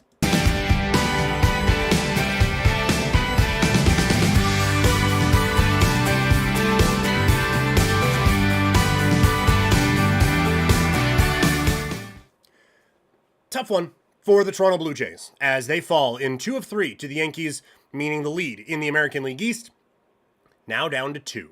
So, what are the thoughts coming out of this one? First and foremost, it's a tough series loss for Toronto. I don't think there's any way around that. They had the rotation set up perfectly. It was a chance to really put the Yankees away this season, and they just couldn't. Kind of working backwards from Sunday, that first inning was such a backbreaker. And look, a lot of this credit the Yankees. A lot of the problems for New York still were there. The bullpen, aside from Williams on, was it Saturday? Aside from, I guess Sunday too, but aside from him and Bednar really shutting it down, there was still some speed wobbles from the bullpen. Defensively, they still had some major issues. But this offense can still be very dangerous. And you saw that. That first inning was a backbreaker with just a ton of pitches. The Ford home run, that was really tough to take. I thought the Jays battled back after that very effectively. IKF comes up with a big hit. I like that they were testing Judge's arm a lot. I thought that made quite a bit of sense there. It was just, they throughout Sunday and Saturday, they were a hit away. Both days, they were a couple of big hits away from trying to get it done. It was just that first inning with Scherzer out there battling. It took a lot out of him, and it put the Blue Jays behind the 8 ball right away. And they've battled back a lot this season. They just weren't able to get it across the finish line in this time. I thought they made a lot of smart moves and a lot of aggressive moves. They made a lot of moves I didn't agree with also, but they just weren't able to put the finishing touches on this one. I think the big mistake was the hit and run on Sunday, where, yes, I get, like, this team has gotten where they are with real aggressive baseball all season long. And they've actually hit and run kind of to perfection. But when you look at that situation, this is why it can't just be, okay, in spot X, we do Y. I think you have to look at everything that is going on here. And like Lucas, he's not a real base stealer. He can, but that's not necessarily a strength of his. But you send him in motion, and it's Miles Straw at the plate. It's one thing to do hit and run with Ernie Clement, who I can trust will make contact, or like Alejandro Kirk would be perfect for it. Some of the guys who I know can get the bat on the ball. But when I have Miles Straw at the plate, who is one of, like, defensively, love what he has done. Hustle, effort, all of it. Yes, he has a 2 home run game this year. Fantastic. That is one of the last people I would be doing a hit and run with for the Blue Jays against a guy who has a ton of swing and miss in Bednar, and with your hottest hitter on the team due up next. Like with Springer there, you run, obviously what happened is the risk where either it's a line drive and it's out, or Straw predictably can't make contact and it's a swing and a miss, it's a throw to second, the guy is out, and now there's 2 away, and your best hitter is left in the on-deck circle. So it was the right type of aggression at the exact wrong time from the Blue Jays, and it ended up hurting them. Well, we'll continue on through this Blue Jays series in just a sec, but a reminder that we do stream these live and some video game playing on multiple different platforms, including twitch.tv/primetimepk. The next time that we are going live is going to be tomorrow at 10 a.m.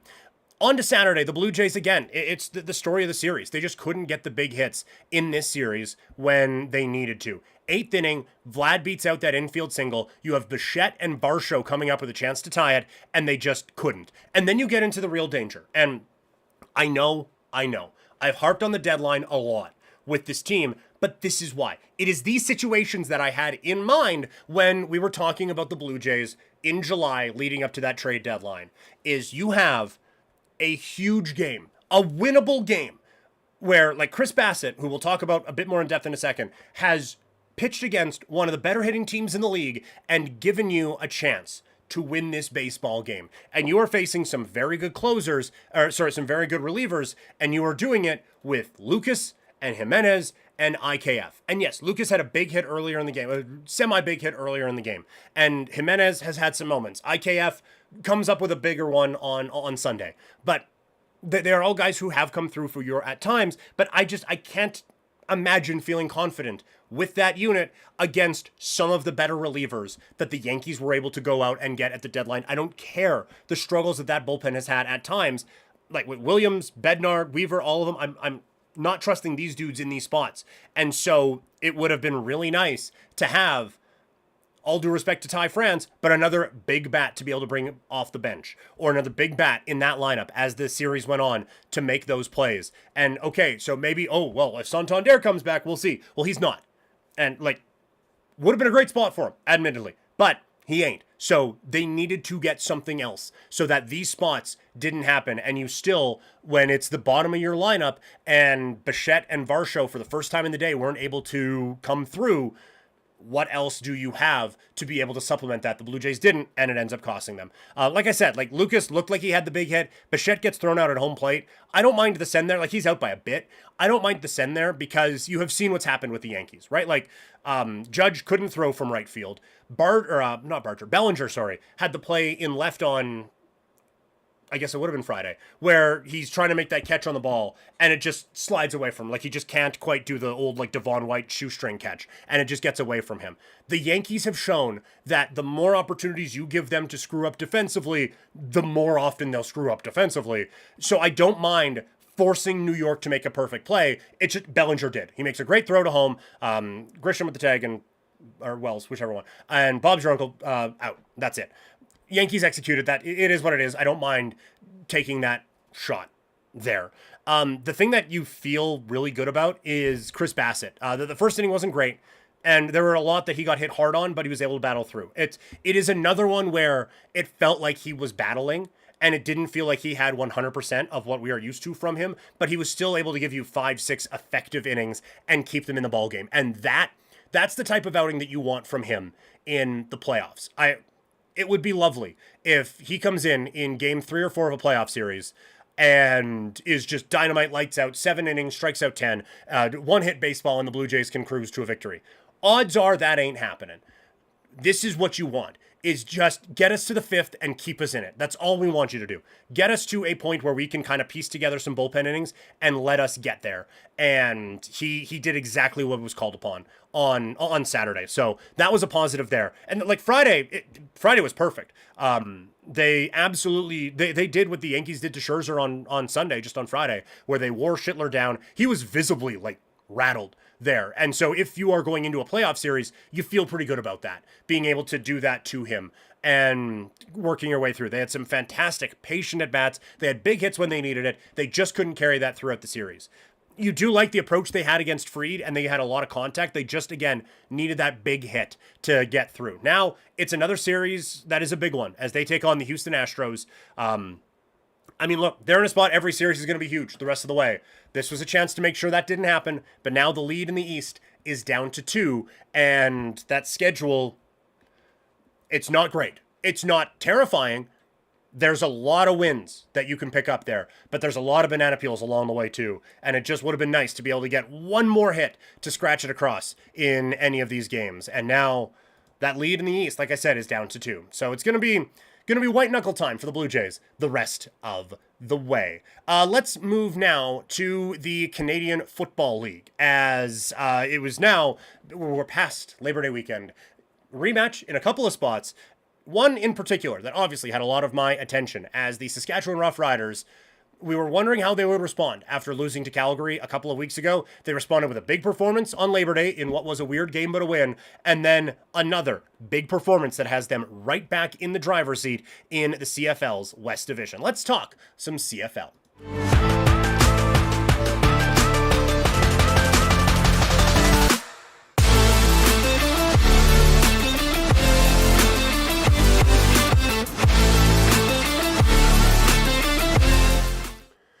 The Canadian Football League is done with another week as we make the push toward the postseason, and power rankings are going to be changing again as the Riders pick up a win over the Bombers and a tough loss for the Calgary Stampeders. But I do think we have to start with the unfortunate news around Zach Collaros, as once again, the star former MOP of the Canadian Football League leaves a game with a head injury.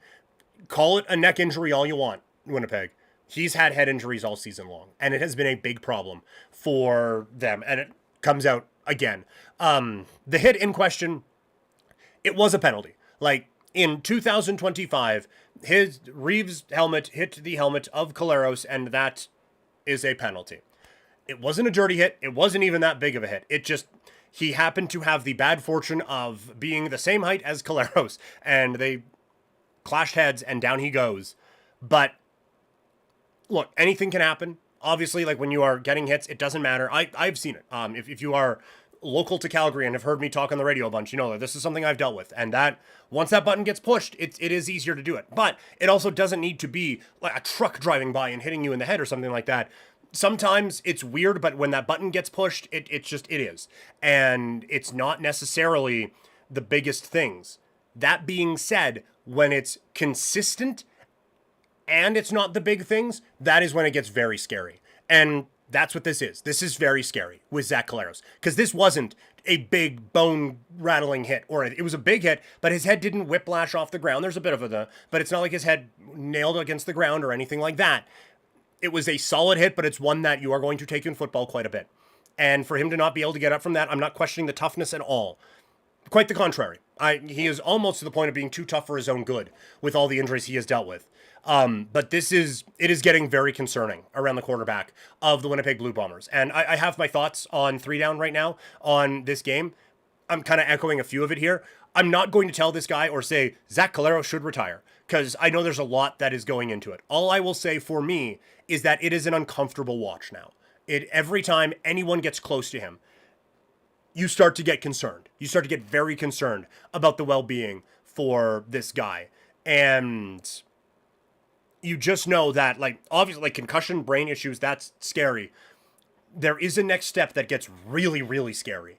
And you don't know when that one is going to come. But goddamn does it feel like he's pushing up against that. So all I will say is that it is really uncomfortable watching this guy play quarterback right now. And you hope that whatever decisions are made, that they are made with his short and long-term health in mind. And it's not just, I want to play football and we need a quarterback. I hope there's more that is going into these decisions than that. And like for him, you can understand it. Like, hey, that football mentality is always caked in with these guys. But also, like, he had so many injury issues. And he was a high-level prospect that turned out to be pretty talented, that kind of felt like he was going to be a bit of a bust because injuries were a problem.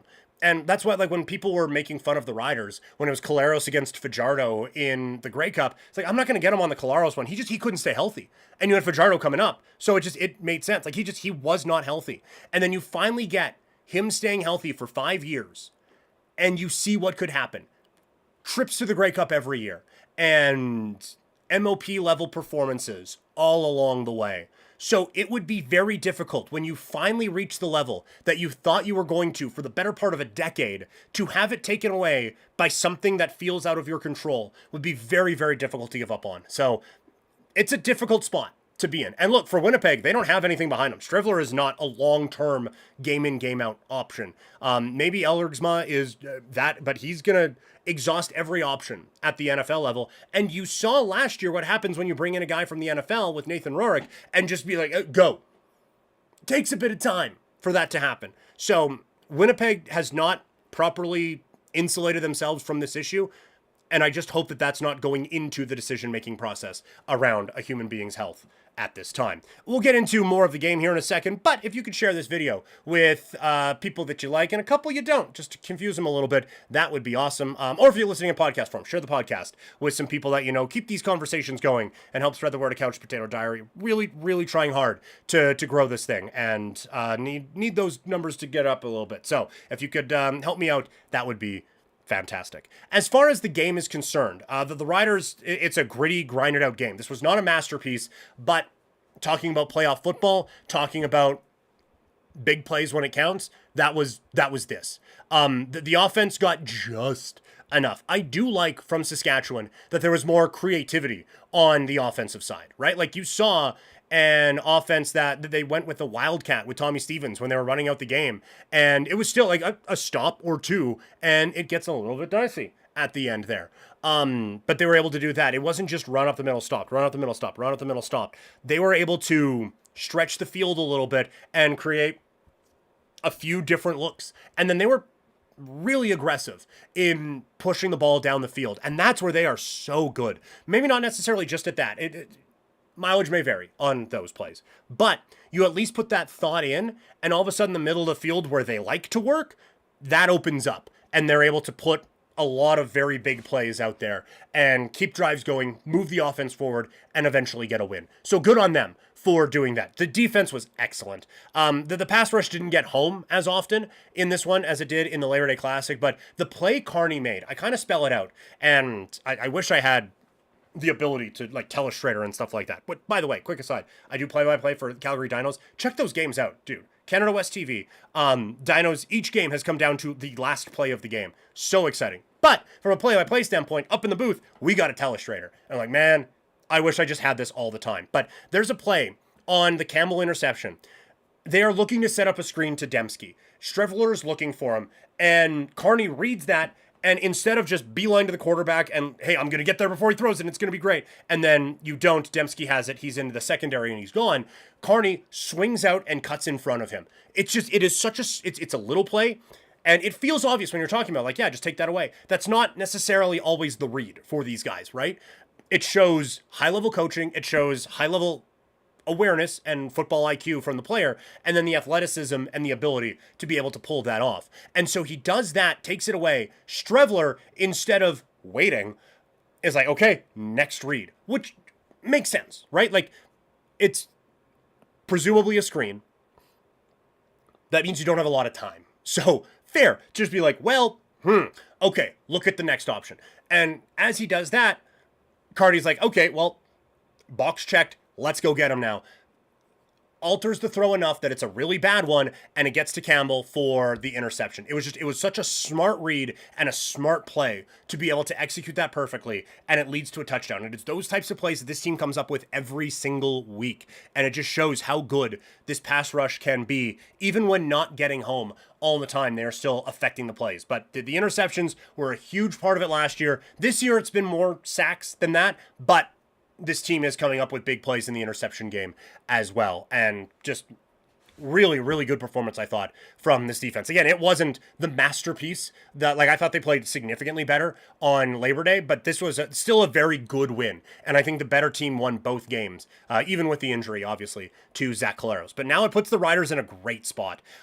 They basically have home field advantage clinched. I know with the Riders, like, anything can happen, and knock on wood. But they have the season series now with Winnipeg and with BC. They are 8 and 10 points clear of those teams with 6 games remaining. So they're in a fantastic spot there. And now, with Calgary losing to Edmonton, the Stamps are 4 back. Neither team has a difficult schedule. It was funny. I was going to do like, okay, how many games against teams above 500 does either team have left? There are 3 teams above 500 in the CFL right now. Saskatchewan, Calgary, and Hamilton. So Calgary wins that one. They have 1 game against a team over 500. The Riders don't have any. In terms of teams who are making the playoffs or teams who are in playoff spots, it's basically 50-50 for that.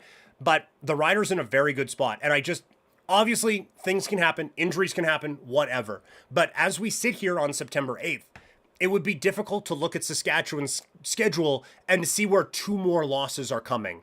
So while I still, all the worries I have about Saskatchewan against Calgary, if these teams meet up in November, those are still there. And like I said, after the game in Calgary, that's not going to go away this season. It's not. The Riders, there is nothing they can show me on the field that is going to make me confident going into a game against Calgary based on how those first 2 games have gone. But in terms of where that game can take place, the Riders are in a fantastic spot to make sure it is taking place in Saskatchewan in November. Next, they have the Montreal Alouettes. They're getting healthier, and they are a good football team. Quarterback is still a problem, and I think this defense should be able to get the job done there, but we will see, because Montreal, they're pretty well coached as well. So those are just a couple thoughts on the CFL. I know didn't cover every game. There was obviously a game or 2 that had my attention more than the others, so just wanted to get that out there. But we'll still have the full gamut of CFL coverage. Coming up tomorrow, I'm going to do kind of a burning questions thing. One question facing that each team in the CFL is facing, and then we'll do the regular stuff. Power rankings, CFL preview as the week goes on. Make sure you catch all my stuff over at 3 Down Nation as well. And again, we've been going for a while now. Stream-wise, we're coming up on 2 hours. This podcast is coming up on an hour. After the last one was coming up on an hour.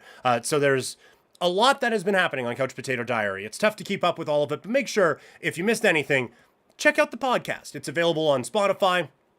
It's available on Apple. It's available wherever you get your podcasts. So check that out.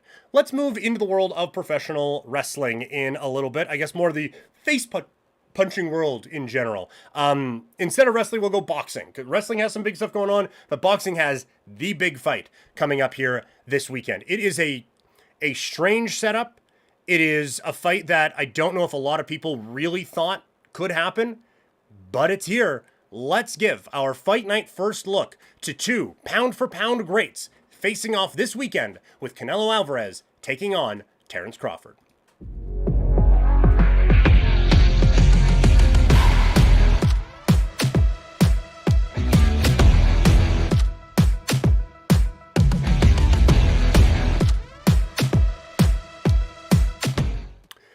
Two pound-for-pound greats, 2 legends, 2 absolute draws face off this weekend on Netflix. It is Saul Canelo Alvarez against Terrence Bud Crawford. This is your fight night first look for a fight that I still, now that it is here, don't know how we're doing this, or just so many questions about this one. But the very first thing, we can talk about what it means. We can talk about how we got here and all of that.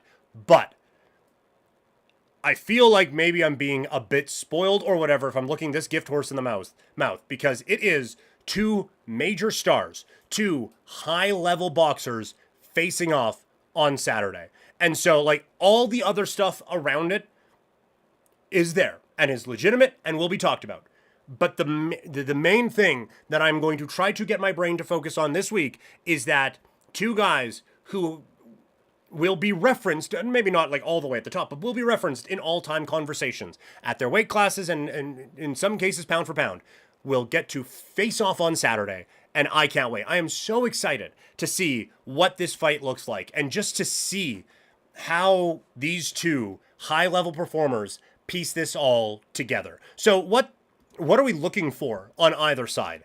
On the one side, for Canelo Alvarez, the intrigue is in the caliber of competition, because I have given Canelo the benefit of the doubt so many times on this channel, but that went away a couple of fights ago. And now, even if he is the bigger fighter and is making Crawford come up to his size, a size that he is comfortable with, and one that Crawford has yet to show that he is, even with that, this is still easily the most talented fighter that Canelo Alvarez has fought in a really, really, really long time. Like, this isn't one where it's like Munguia and it's like, well, how is he going to handle the pressure? How is he going to do this? Like, it's not, oh, well, this guy, I mean, yeah, he's not like highly ranked pound for pound or anything, but he's a knockout artist. How's Canelo going to deal with that? And then he does. This is an overall high-level, elite-level boxer that he is facing, and he hasn't done that in a really long time. So size mismatch, whatever. You are still dealing with one of the more talented fighters that the world has to offer at this point. How does Canelo handle that level of talent and ability coming at him for the first time in a while? I am so fascinated by it. On the surface, it does look like another one kind of out of the Mayweather playbook, where he fights some guys maybe a little early, fights some guys maybe a little late, but he's still adding big names to the resume. And then, oh, well, this guy, hey, he's a legit, it's a mandatory, so gonna challenge him, gotta fight him, look, title challenger. You're gonna tell me I'm ducking people when we have a mandatory title challenger? How dare you? And now, you can also, from Canelo's camp, say, look, Terence Crawford is like top 3, top 5 pound for pound on every ranking in the world.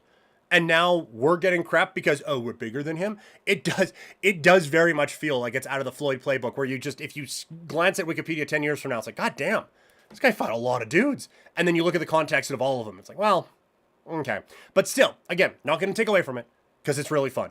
But there is a little bit of that from Canelo. And it pains me to say that because he is my favorite fighter of this generation, easily. And one of my favorite fighters of all time. But we can see what's happening here. On the Crawford side, this really is a no-lose situation. Aside from it's a fist fight, and when you lose those, it hurts. Reputationally, just stepping into the ring with Canelo, significantly bigger than him, is enough, right? If he loses this fight, there's an obvious, like, well, duh. And if he wins this fight, it is an all-time win for him. And it rockets him up to the top of pound-for-pound rankings for forever. Like, he gets into another stratosphere with a win here. And again, like, looking at it, Canelo hasn't been tested in the way that Crawford can test in a really long time. So what game plan can you put out there when you are giving up some size in this one? Because, like, the fight against Errol Spence Jr., considering the high level both guys were at, is one of the great performances a guy has had in this sport in a very long time. And that level beats anybody. That being said, when Crawford moved up to see what he could do, a weight class shy of this one, it still didn't look that good. It was enough to get a win, but it wasn't okay, let's do this. And that's why I thought kind of after that one, it kind of felt like it was dead. It's not. It's happening. But what does Crawford look like going into this fight? And given the size disparity and all of that, if he can keep an ounce of what makes him great, this is going to be such an intriguing fight and such an entertaining fight Saturday on Netflix.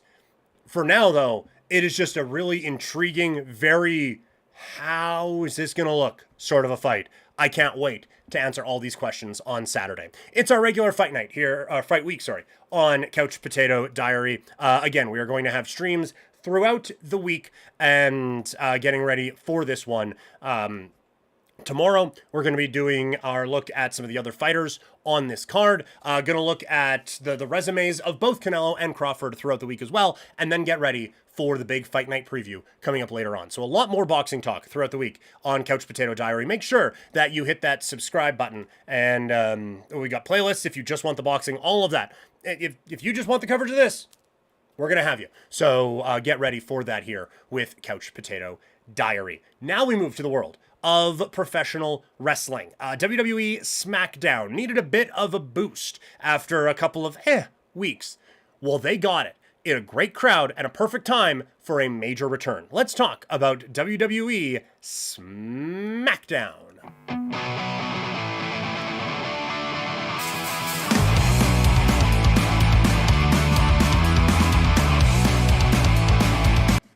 It was a moment on Friday as AJ Lee returned to the WWE for the first time in 10 years in the perfect spot, in the perfect feud, at maybe the perfect time.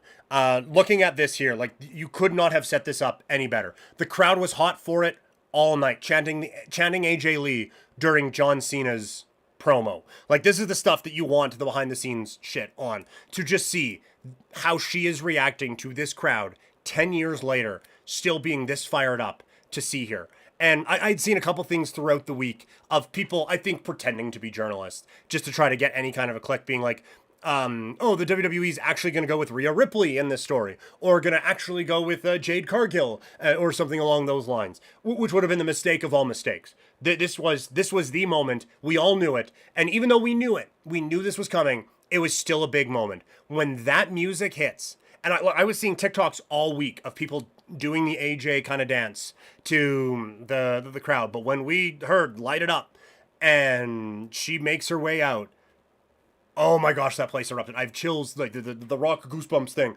I have that thinking about it. It was such an amazing response. The scene was set up wonderfully with Becky Lynch just paintbrushing CM Punk back and forth and all over the place and doing all of those things. They set it up wonderfully. All of it was exactly what it needed to be. And it's an awesome return. Talked about it earlier in the week, or last week.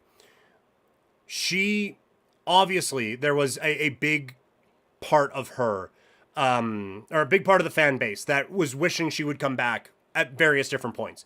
Because, like, WWE's women's division evolved with her coming in. But it was still, like, she was still wrestling for the Divas Championship and all of that. Like, it hadn't hit this level. She was the one who was standing out and, like, feuds with Caitlyn and all of that. Like, she was the one who was like, man, if you could just get a little bit more out of this, there's a lot there. And then you see this next generation kind of come in behind her with Becky and Charlotte and Bayley and all of them. And it was like, man, if she could just, here now, man, oh man, what could we get? And now we have it. And I understand, like, there's been a lot of time away, but like I said before, she doesn't need this. She has done very well for herself outside of the WWE. And again, is also married to someone who is doing well. So that family has money. They don't need another paycheck coming in. They will be okay. And for her, from all accounts, it seemed like she was creatively satisfied with books and movies and all of that. So I am going to presume that she is not coming back to half-ass this just because I need a payday and I'll just do whatever. I think we are going to get AJ Lee in capital letters and see what she has. And I think the build and the promos that we could get with Punk and with AJ and with Becky and with Seth is going to be spectacular. And the match is going to be so much. I hope, like, I know that it is probably setting up for WrestlePalooza to do the big thing on ESPN. I build this to Mania, man. Like, I don't want this to be 2 weeks. I want this to be Survivor Series, Royal Rumble, whatever. Just go all of it. I want all of it. I am so invested in this. I am so excited to see where this story goes moving forward.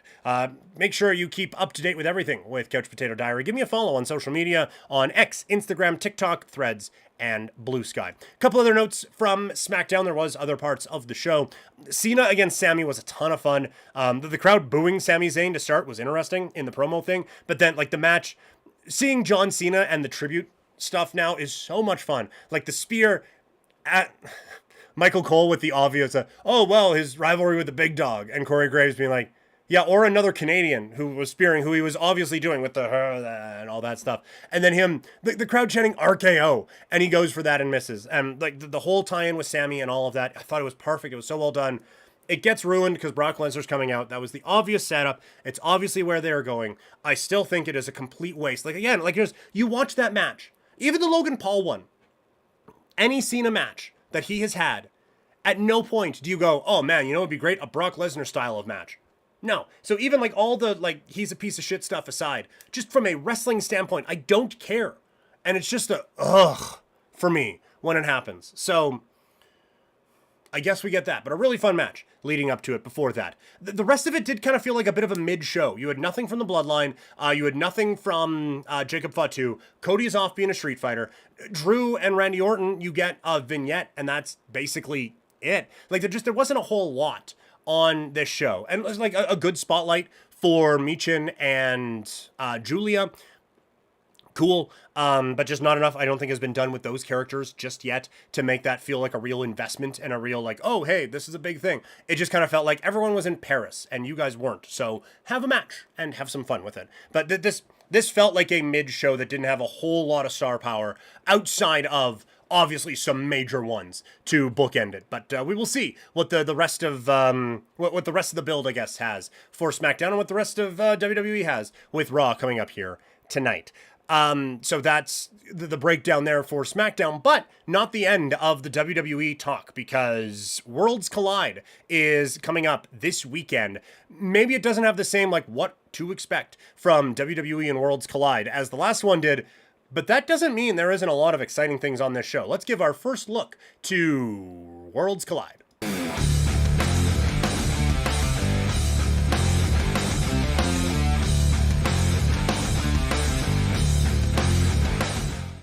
The WWE's latest venture into Lucha Libre comes out this weekend with Worlds Collide. Very interested now. We've had a couple of shows. We've had WWE Worlds Collide. We've had Triple Mania. Now we're getting into the flow of this a little bit more. What should we expect? We talked about it coming out of Triple Mania. The WWE, and I guess in this case more specifically, AAA, has a Vikingo problem, as that crowd hates that dude. He is the representation of this company coming in and changing it. Now, again, we could have a very long argument about whether it is great to back the other guy in Alberto Del Rio, but at least, whatever. They don't like that this guy is the one who has come in and kind of upended a lot of the stories that were happening in this company. And so the crowd is taking it out on him. And I had said, out of Triple Mania, it feels like the time to make a switch. Have Dom win the AAA Mega Championship and have him be the face of that company for a bit. That crowd loves him, and they have bought into him 100%. So run with it. Go with it. And honestly, like, the crowd in the stateside and in Canada as well kind of gets excited when this dude comes in. Like, his stuff is special. He is a special performer. I think he would be greatly appreciated here. Or even, like, NXT desperately needs someone at the main event level right now. Have him take the belt off of Obafemi and have just the most epic match possible with Javon Evans. Would love that. So there's a lot that you could do if you just flipped it. It just makes too much sense to make that title change. And it is a rare time where I think WWE could put the AAA belt on a WWE guy and it be received well. So I would assume they make that move. I also am really excited that we get New Day going to AAA to take on Psycho Clown and Pagano. It is, like, I understand both Psycho Clown and Pagano are wearing the style that they had wrestled at for a long time now, and they aren't 100% of what they used to be. But still, I never in my wildest thoughts would have considered the New Day against Psycho Clown and Pagano for any type of a match. But to put the AAA tag team titles on the line with this one is spectacular. I am assuming Psycho Clown and Pagano will win this, but just to see this is really cool. And this is some of the stuff that you can get with this. I understand that there are a lot of kind of bigger picture concerns that you could have about WWE just buying one of the big companies in Mexico.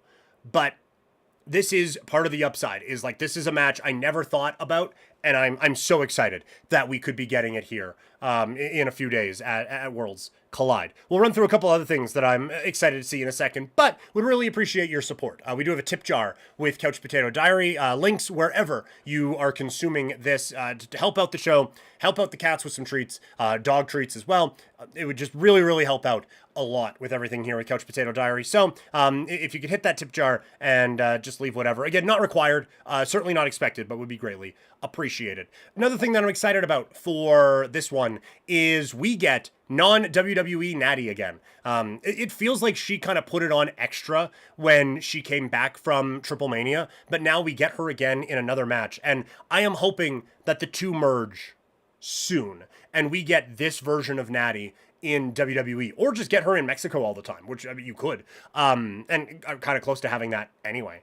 But I love that character that she has. It is the most interesting thing that has been going on with her in a really long time. So I'm excited to see what that looks like again here at Worlds Collide. Like overall, this doesn't have the same interest level as the last one, right? The last one was, oh wow, what are we doing here? What like this is a WWE and a AAA show. How are we gonna combine these? This one is more, hey, we got some fun stuff. Mr. Iguana's on the card as well, Lola Vice. The Judgment Day is heading down there. Maybe we get an extension of the Judgment Day storyline with Finn and with Dominic Mysterio and all of that.